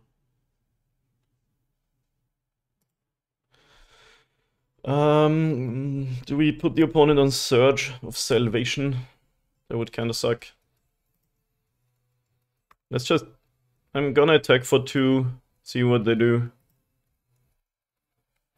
There was definitely a call to ban stirrings when Opal was a thing. Really?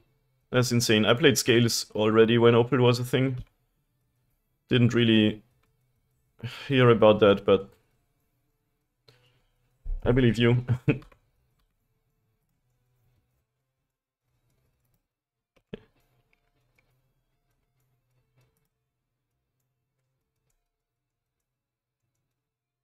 I think I'll do it upkeep. In case they have Surge of Salvation, it's still annoying, but they at least have to use the mana on their turn. Yeah, what's up, Metal? Any Pog Tasty enjoyers?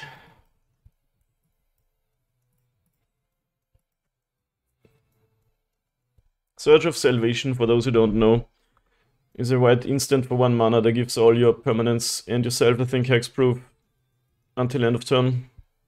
It's always one of the cards that's scariest. Especially out of Hammer when you try to kill the thing.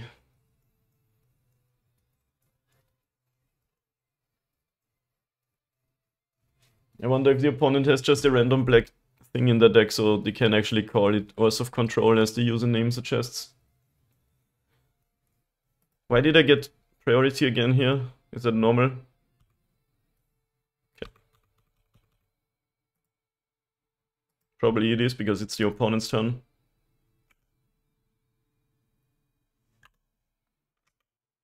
Okay. I think I'm gonna use the Dismember here to be mana efficient on the Giver. A Ganjo. Channel 4 damage to an attacking or blocking creature. Low round of the 3rd path. That's gonna kill my... What's a Saga? It's quite rude, actually. Best Reclamation Sage ever. Is the Germ token considered black? Yes. Oh, you're right, actually, then. They have a black thing in the deck.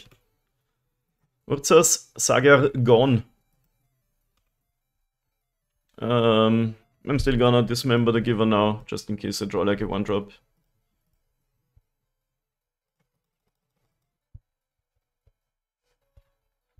Now the opponent has a 2-1 Vigilance and a 1-2. 3 cards left. We're probably ahead there. Ooh, we did draw the 1-drop. Never punished, always rewarded. I wonder why it has that draw card ability. Like, I get all the other stuff for a white legendary creature, but why does it have every player draws a card on it?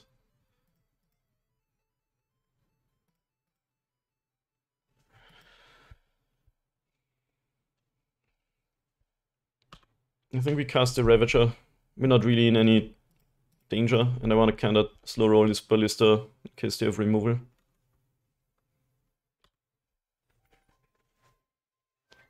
And we're kind of in the driver's seat, depending what's in their hand, but Petroak's been good today. Good boy. Yeah, for some reason, living weapons make black Germ tokens. I guess it's because it's something out of the Phyrexian world, which is kind of associated with black, maybe. I mean, if you look at the artwork, it does look like a black creature. This match is really slow, but it feels like the opponent has bad internet or something. We get the spinny circle from time to time.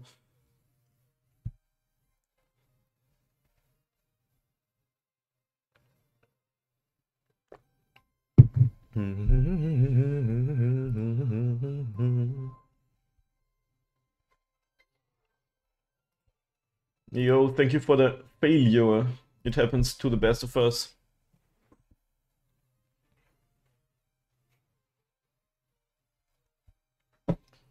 Shoutouts to Respect the Cat for bringing most of you in today. He's a friend of mine, actually. He lives in Vienna. I live not in Vienna, but same country.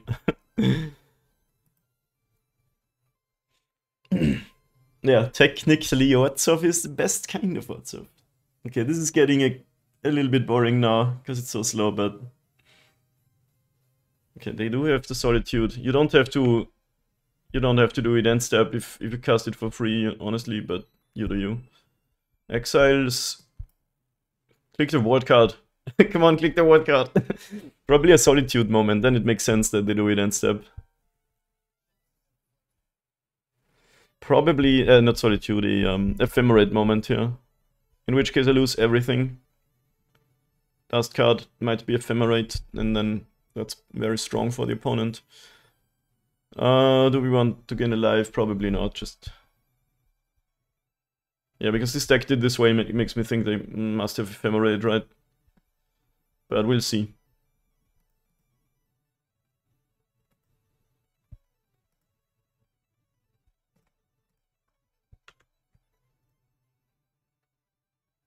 It's not Ephemerate.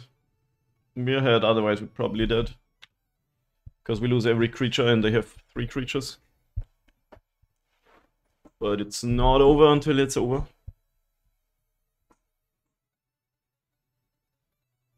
They did let the modular resolve, which is not a good idea if you're planning to wipe my board. Just, I would gain 2 more life points. Shouldn't we have put the modular counter on patches? Nah, they just upkeep, flicker Solitude again, patchwork, pay the ward. That's what's gonna happen here. So it doesn't really matter. We gain 7 life. And then we try to rebuild, which is possible, but not likely. Yeah, it was my own end step, right?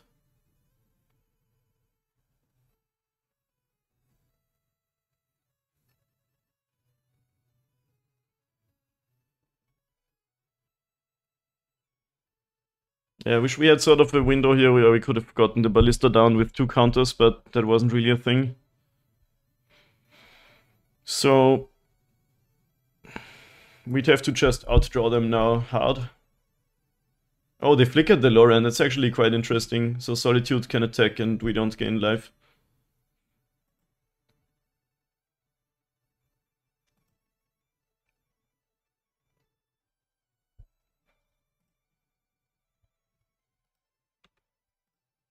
Why don't people play Ephemerate more? Like, just instead of playing Black-Red's game, why don't people play Grief Ephemerate? You even get to do it one more time. Guess it's less aggro. This game is so slow, yeah. Magic Online sometimes be like that. Okay. 11 life. I can only cast 1 card, that's painful.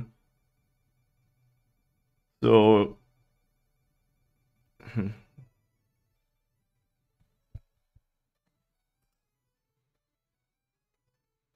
could play the Ballista and then block 1 thing and ping the Loran. Does that get me anywhere? I could play the Patchwork, not block, go to 5. Yeah, I gotta do that and hope they don't have much else. Maybe draw land, play both my things, and then be in a position that's winnable again. If they have more removal or more gas, we are just gonna die, I guess. Which is fine. Because they did a really busted thing.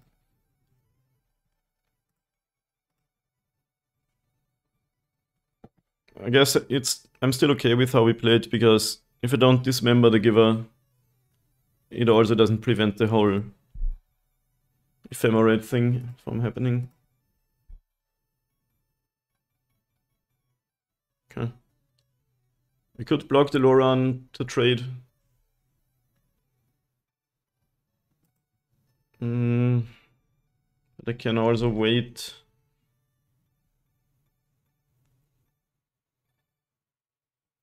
I'm not gonna block. Like if Patrick becomes a 3/3, it's already one of the biggest boys on the battlefield. They have removal, of course. Okay. Stoneforge. What else you got in your deck? Butter Skull, that's a card I haven't seen in a while. Urza's Saga is probably the single best draw in this position. Let's see if we can clutch this out, or if we're gonna die anyway to Butter Skull.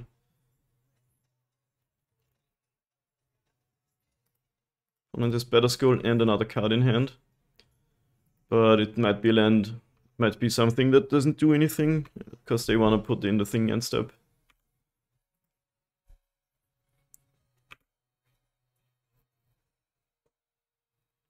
If we survive long enough that Urza Saga pops off, and like they don't have another ephemerate, we can get an Ozolith and do a lot of stuff. If not, we go to game 3.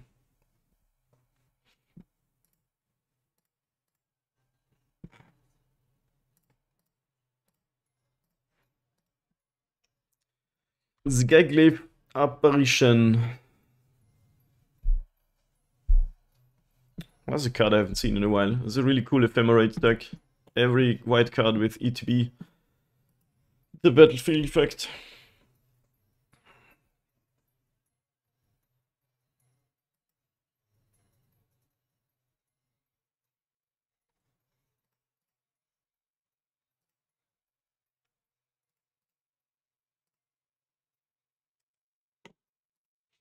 Game still very slow.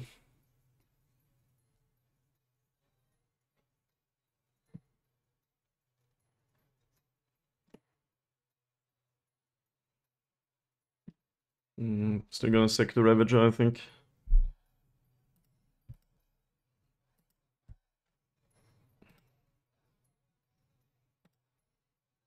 I think I wanna put it on Patchwork so it actually blocks Solitude.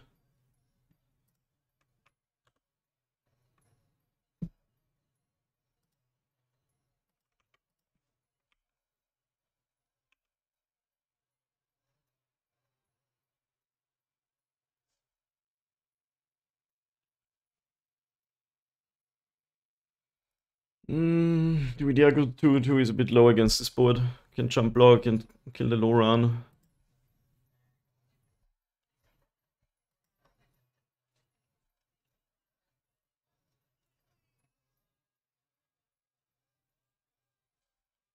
I guess. The Skyclave was pretty good here.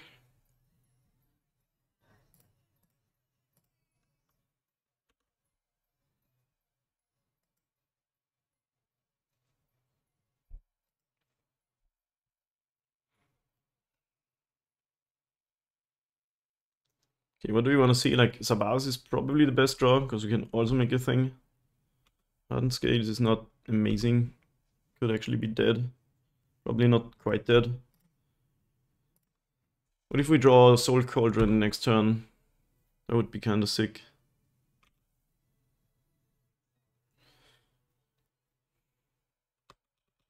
We dead on board, not quite. Choose your character.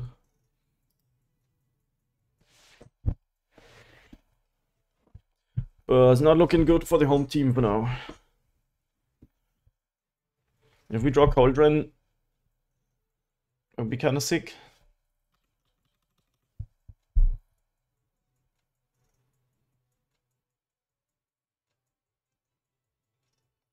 As my opponents are always cowards. Just check with your things. I don't know, maybe you shouldn't.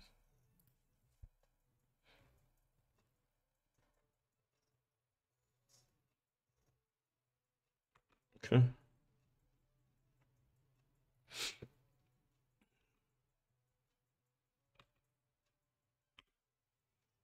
We need a miracle to occur.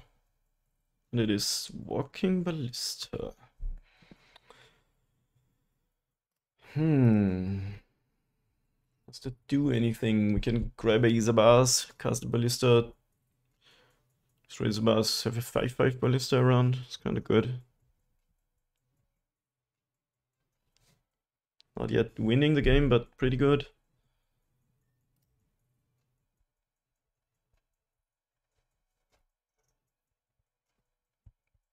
Would love to get an Ozolith, but it's a bit late for that, because we can't destroy our Patchwork. Maybe we can just top deck one next turn if we live that long. Okay, this is the spot where you have to make sure MTGO uses your mana, because I click my spell, I click my land, but X is still 0. You have to be so careful there. Okay. That's actually quite good then. We could already do the thing and kill some of the opponent's stuff, but I think it's better to wait. We're not beating removal off the top probably, but... Volatile Fault. Destroy target non-basic land an opponent controls that player may search library for a basic land card, put it on the battlefield and shuffle. You create a treasure token. So it's Ghost Quarter with extra steps. You pay mana and get a treasure token. Interesting.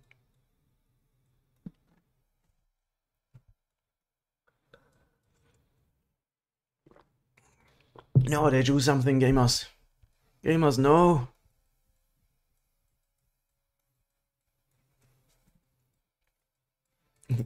We've been trying so hard this game not to die.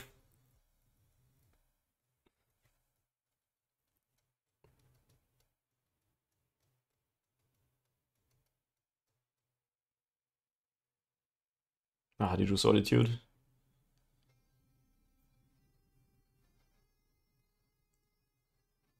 It's pretty good. I freaking hate Solitude. Oh, equips it. That's not a good idea. What if we kill the Solitude, this equip doesn't do anything and it stays on the Charm, right? But do we care about this? The Charm dies and then we can block the Solitude with Patchwork. I mean, they can always bounce it. So what's better? I guess we want to just kill the Solitude now. Because the 4/4 is not a big deal for the 6/6. So we do this.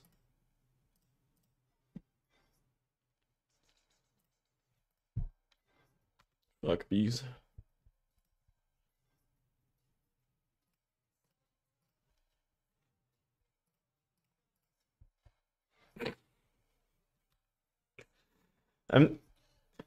I'm kind of sad that it doesn't just make the equipment fall off when the equipability fizzles.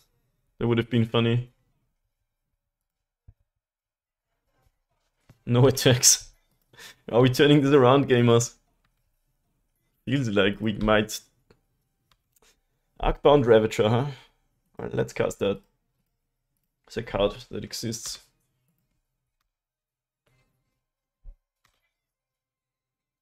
Do we dare attack? We're at 4. If we attack, this kind of can attack us, so I think we have to still chill. If we draw the Ozolith, we're in business. Still probably lose when the opponent finds more removal cards, so everything just exiles.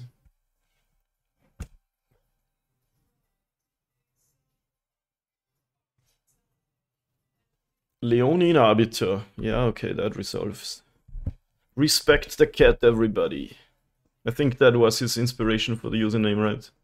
Cat Cleric. Cat Jesus. Opponent kills my Gorge and I get a basic land. And I get a treasure. Yeah, no response. Wait, what? Oh, right. Oh, it was dumb, but I totally forgot about the Arbiter and they just played it. Okay, well, where did that Kataki come from?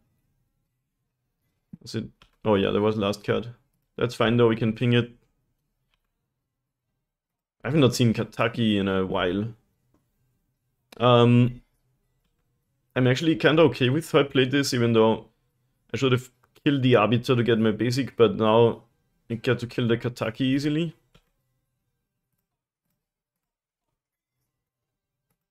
Come on, give me the Ozolith. Oh, Hangerback Walker is one of the cards. So many cards are good here, and this definitely counts. I feel like now we can attack because this is pretty good blocker.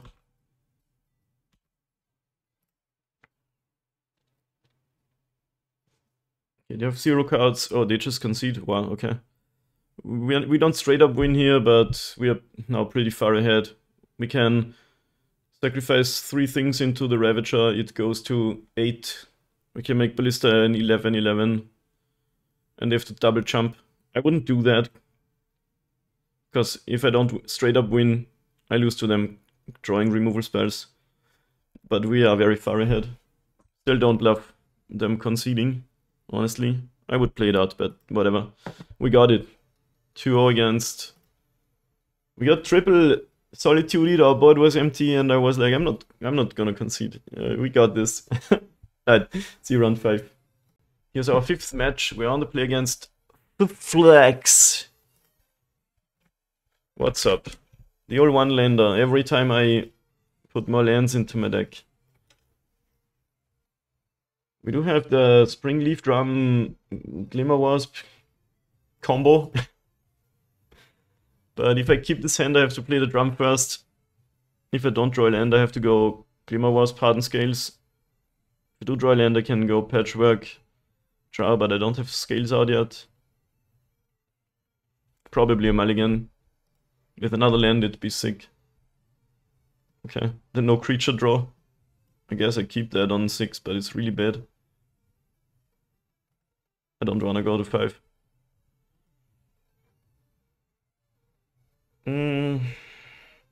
Just put the drum away, probably. Yeah, those were both terrible draws, but this is better than a 5 if we just draw 1 or 2 creatures. Scales and Ozolith is such an insane combo. Opponent also on 6. Like Dream Scenario, Patchwork into, or just Ballista and Ravager, something like that.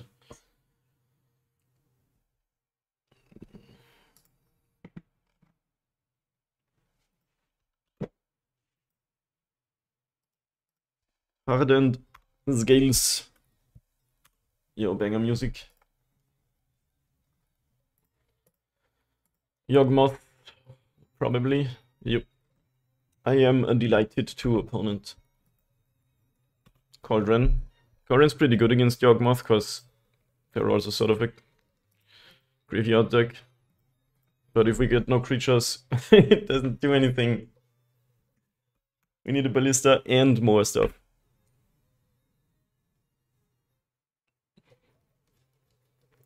Yawgmoth is a super scary matchup for Scales. Turn to Grist. Because as soon as Yawgmoth is out, you're kinda shut down. Except if you can make it so they don't have any other fodder. You can't do much anymore once they have that ability for 0 mana to just put -1 counters on stuff. Okay. Can I just take all of these, please?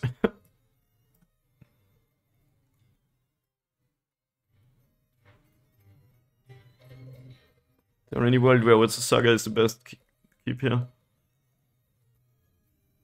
I feel like constructs are not gonna do much in the matchup. So Bas can at least get flying. I still think it's Ravager. Because if it goes to the graveyard, we can do the Cauldron thing. If we draw Ballista now, we're really in business.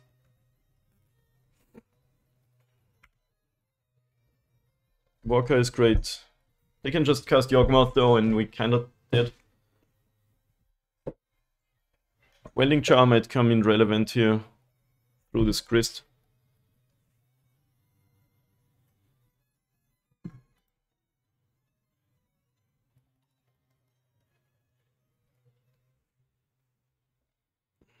Yeah, we need Ballista stat. Somebody conjure ballista to the top of the library, please.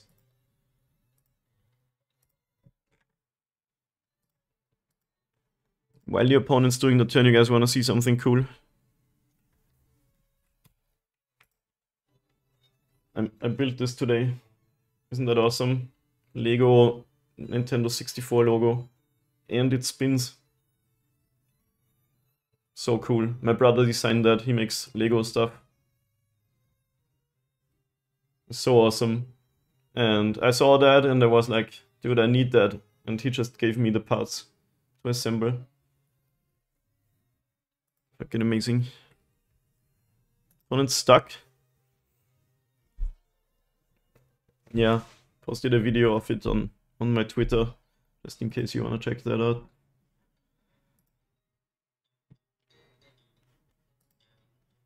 Alright, so looks like they're missing land drop.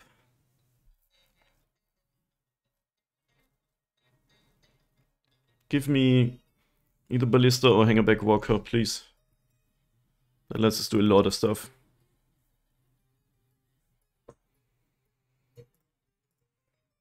Wall of Roots.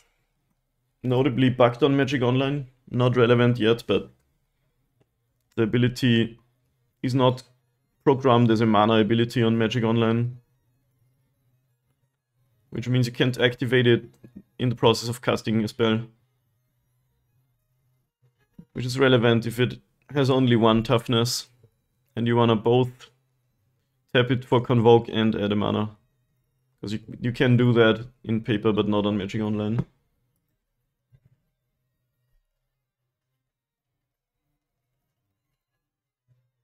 Looks like they are... Okay, Haywire Might, that's pretty good. That destroys some of my dreams, but not all of them.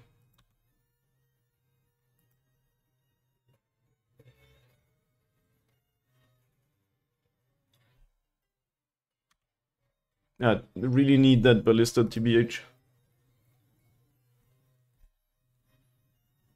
But I actually have the luxury to play out a Boseiju. It's kind of a weird slow roll land drop. I guess finally they decided they can just play it out. Alright, come on, Ballista. Okay. That's a card too. So we somehow bait them into throwing our second cauldron, our first one. But can't really do that for now. But if the last card or top card is not Yawgmoth or a way to get a Yawgmoth, we're still in business. Because the deck doesn't do much without it. Looks like they're doing it end step. Oh, that's a good play. Wait, oh, they just... Okay, they're just coding. Yeah, we probably lose, like, Yawgmoth plus all of these creatures is so much card draw. And destroys our stuff. And then they can kill whatever we play, basically.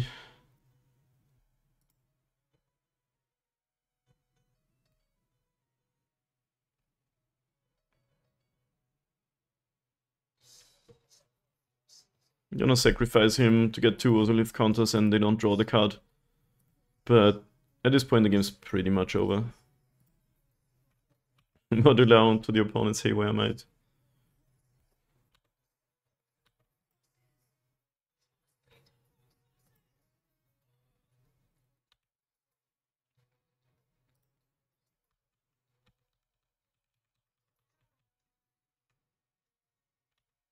Funny they have no undying creatures.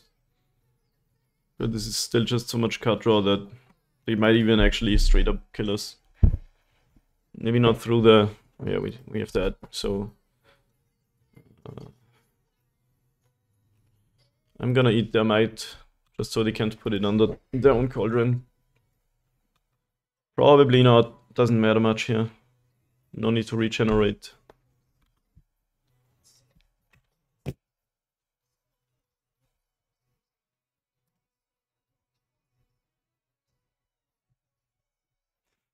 Those mashups are so good. There's a lot of them, and I love them. They're not drawing more cards, interesting. Couldn't you just at least trade your insect tokens to draw cards and maybe do some more stuff? Yawgmoth Nexus, huh? The problem is, as long as Yawgmoth is out, Yawgmoth isn't gonna do anything. Because, like, whenever we want to put a counter on it, they just -1 it. So I feel like we might actually concede here.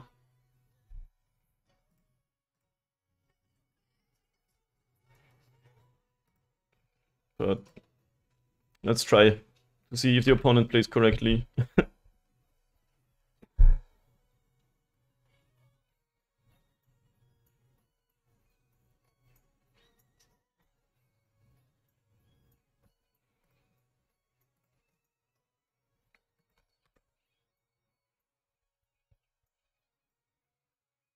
Yeah, okay, now I can... Yeah, I'm not gonna do anything from this point of the game on.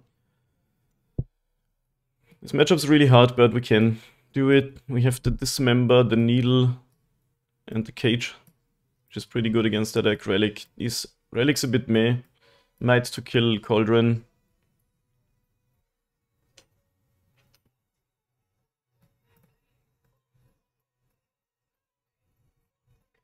Welling Char we can take out. They have Grist and Force of Vigor, but they also have lots of other cards that don't destroy.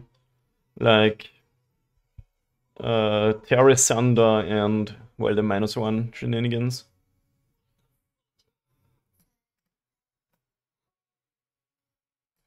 Cauldron is good against them. This card is a bit slow again. What else do we take out?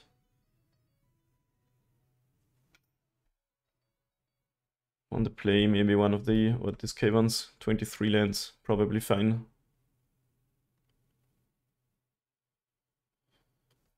Patchwork isn't that good, maybe 3 is enough.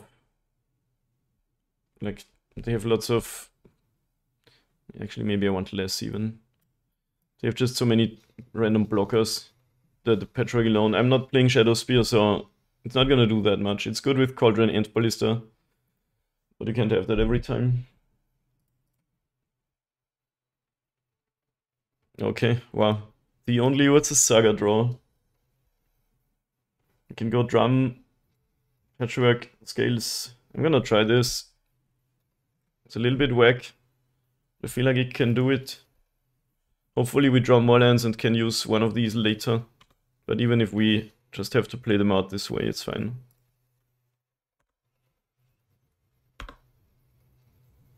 Probably a better hand than the average 7, but it has some obvious jankiness to it.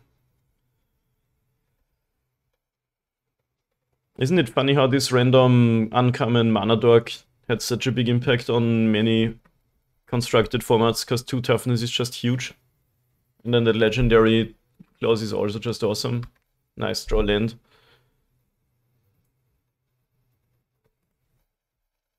Now it's possible I have to play what's a Saga turn 1 to just get like a Gravedigger's Cage. That card is very good against the opponent's deck. Ah, fuck.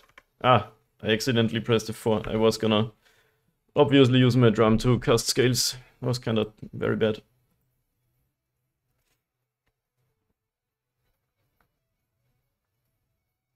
Oh my god, maximum punish. I guess we get to keep our Walker is the silver lining.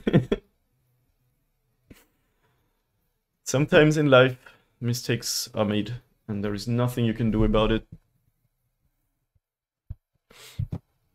Opponents right now are like, what? Why didn't you just...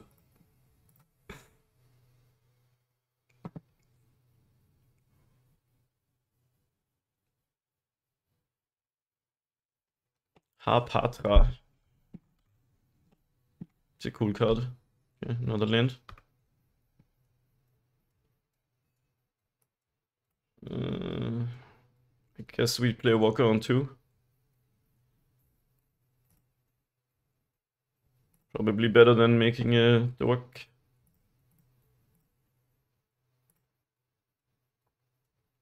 When they connect with any creature, no, when Harpatra herself deals combat damage to a player, They get a token, or they get a counter and then a token.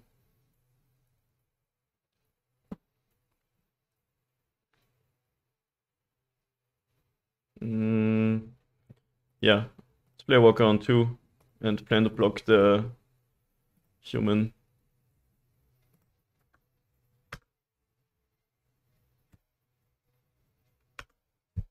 And now, first time in the whole league, we're getting some echoing deeps value. Hopefully.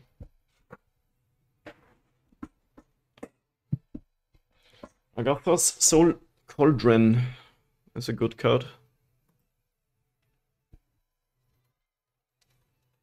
Could needle it.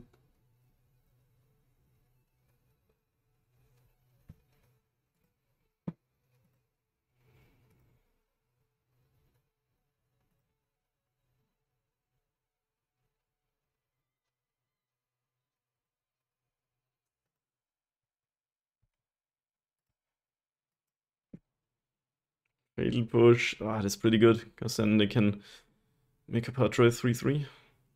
I'm just gonna jump block her.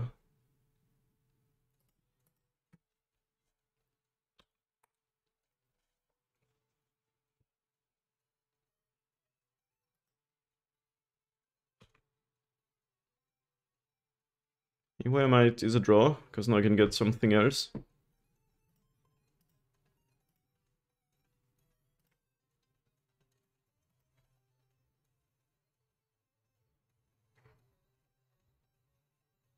Yeah.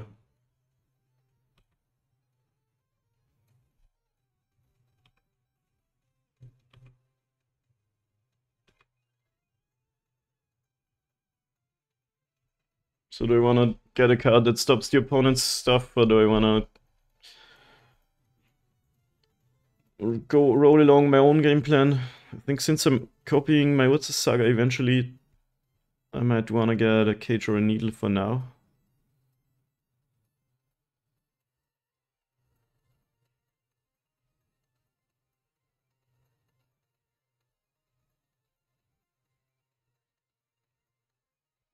Yeah, let's get the cage that shuts down a significant portion of the opponent's deck. I can't get creatures now off of Urza Saga, which is a bit whack, but I can get an Ozolith later. And I think I'll play an untapped land, Haywire Might, and destroy the Cauldron. Because if I copy Urza Saga, it enters the battlefield tapped.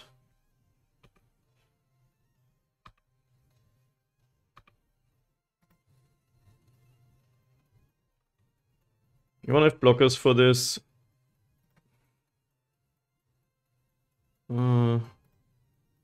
They also at 14.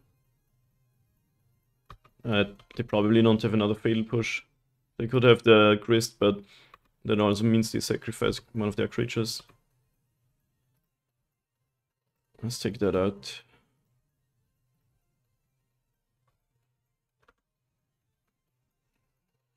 Okay. For now we are ahead, but things can go wrong as quickly as you can say Force of Vigor. Nah, just another Cauldron. That's pretty good, because they can now Haywire Might my stuff. Of course I didn't play around that, but what you gonna do, right? But maybe we can just aggro them to death now. That would be the way to go. Land's not exciting.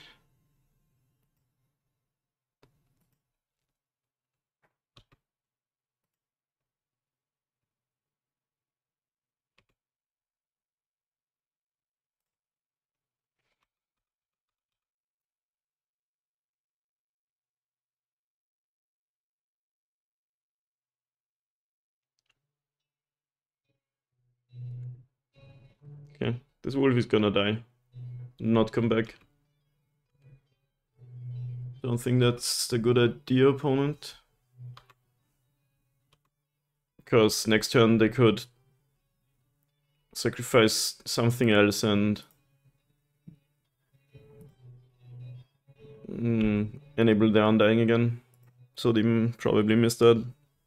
Alright, echoing Deep's value. Is it gonna be good enough to take a game of Yawgmoth, one of our harder matchups?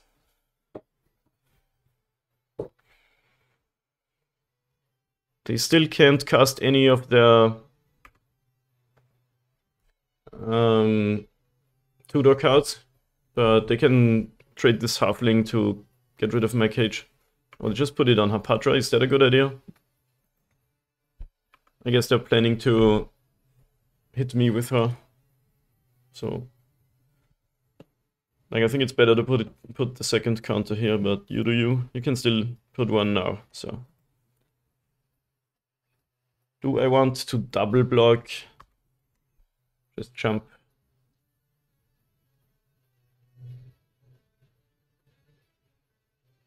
Nah, they can add a counter, so just block. If we don't block, they get a -1 counter in the sneak token. Kind of a very good Grizzly Bear, huh? Lots of abilities. Ooh, Reclamation Sage too. Very hateful opponent. People be hating on my Saga and on my thick Saga now. Alright, now we're losing, except if we draw something good.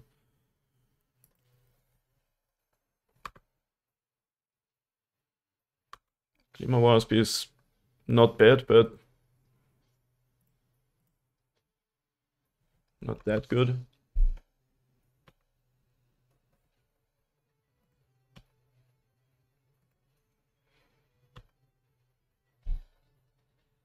I think at this stage of the game we have to attack with both.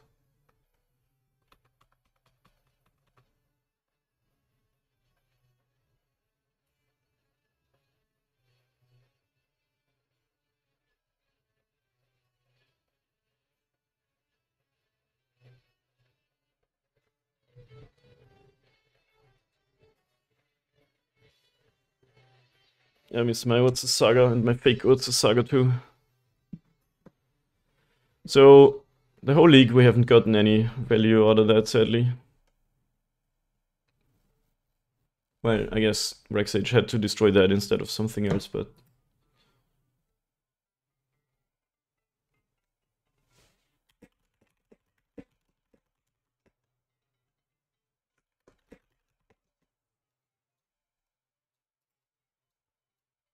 Any jump blockers in chat?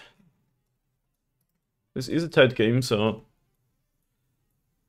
Opponent has more inevitability, but we do have them pretty far down on life for now.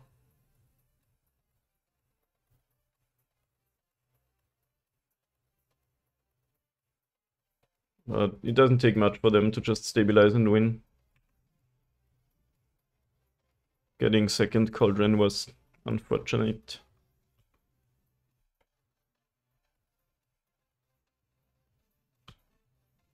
What is that gonna do? It doesn't give it Undying in case you think that's... Oh, they can now use the sacrifice ability, right? Because they can use the Halfling mana to do that. Yeah, that's pretty good. Still goes to 7, but I feel like we're not winning this probably. Maybe if we draw a Ballista.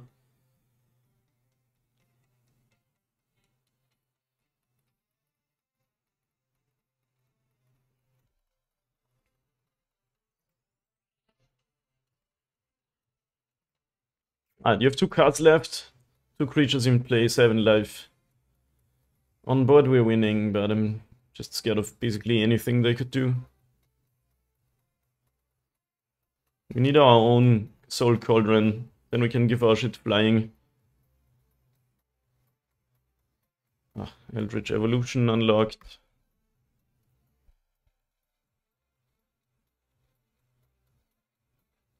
Orcish Bowmasters. Okay. Yeah, that's fine, I guess.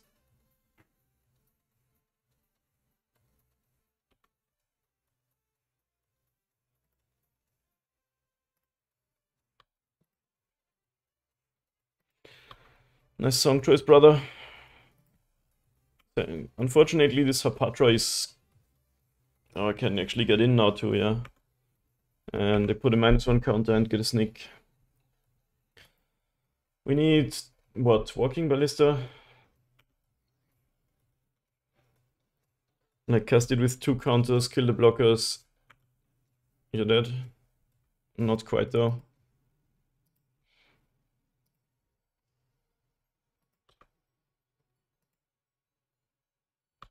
Pithing Needle, huh? Doesn't do that much.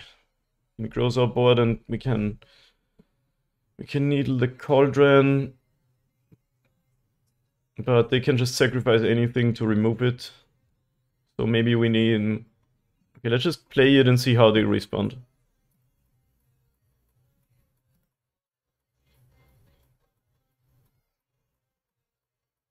But all these cards have different names and activated abilities. Which means the needle doesn't actually do a lot here.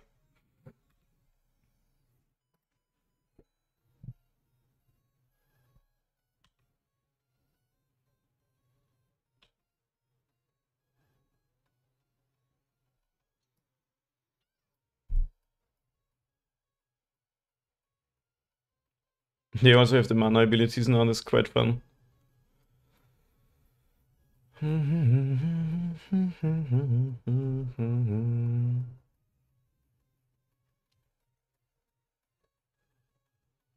So we can name Orc Army token, which means if they want to take out the needle, they have to at least use one of these, but we can also just name Cauldron and then they have to sacrifice anything to take out the needle and activate Cauldron again.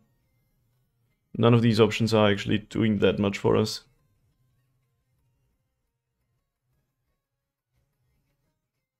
So I'm gonna name the Cauldron anyway. This is Death Touch? Oh my god, it's so good here. Then we are just probably straight up losing because I can't really attack into the Death Touch snake.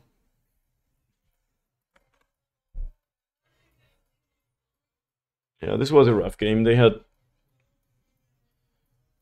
Well, I made the oopsie by not playing the scales, and then they had push, Reclamation Sage, 2 Cauldrons. That was a bit much.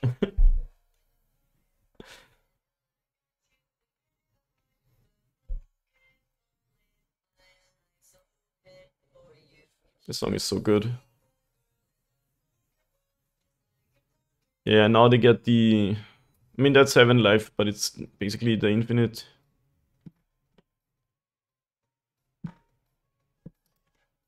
Killing the construct? I guess this is wood.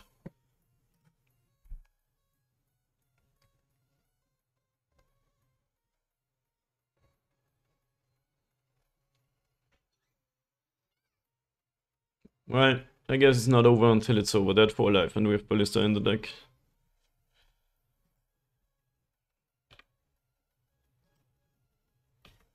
Scales does not do anything.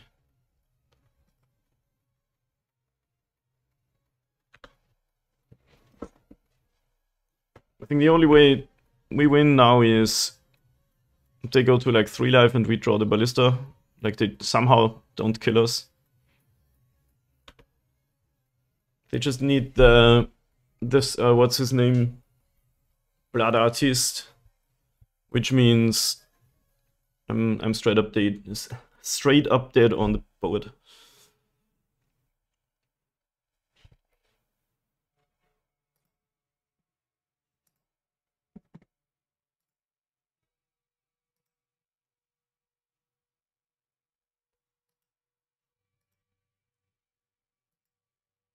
Yeah, they can quote for it now. It was unfortunate they could get the UR Murktides Cauldron thing going. And Elaine does in the chat. Such a good song.